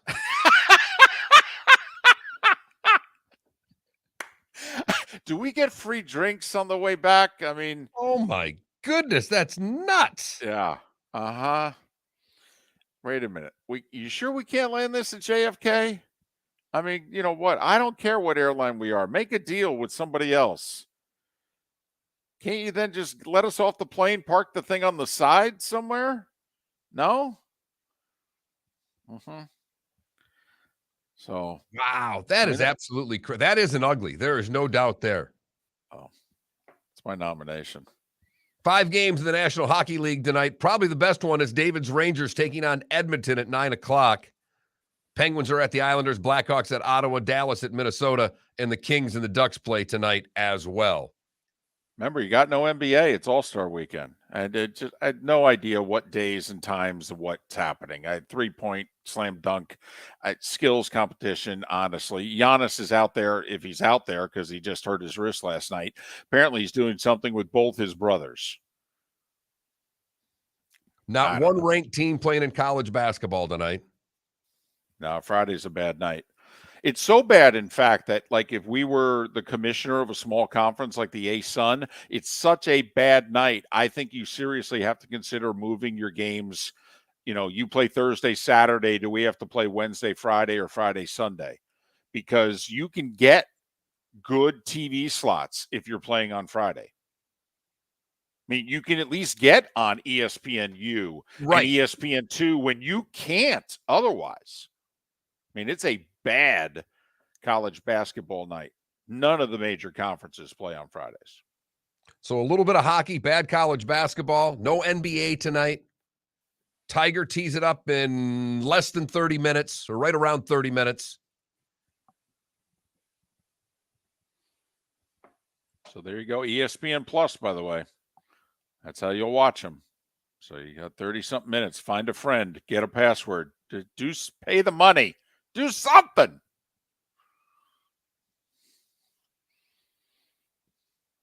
I'll be watching golf all day. I know you will. We lost you. You're no good to any of us. I'm in. Nope. I'm in, and I'm damn near rooting. Look at you. Look at you. Heck, you invite mom over? I mean, she's the biggest Tiger fan. Oh, no, your mother-in-law. Mother-in-law. Yeah. Mom likes Tiger, but no, mother-in-law. She'd get rid of all of us for Tiger. Probably a couple grandkids, too. I don't know. Come on now. I think she'd keep the grandkids. The rest of you are in trouble. But they always keep the grandkids. I don't know what it is. XFL, for those of you that want football, kicks off this weekend. Orlando playing tomorrow night. You know, it's a tough road trip to Houston to play the Roughnecks. Oh, throw the records out when the Guardians and the Roughnecks get together, David. All I know is Lee Sterling actually has picks on the XFL from his service. I was shocked. I may need to get him just to see how he does week 1. ParamountSports.com if you're interested. Have a great weekend, everyone. Thanks so much for giving us part of your week. We'll do it all over again Monday morning.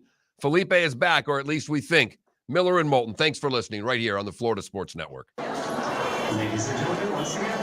Yeah. Hi. Excuse me.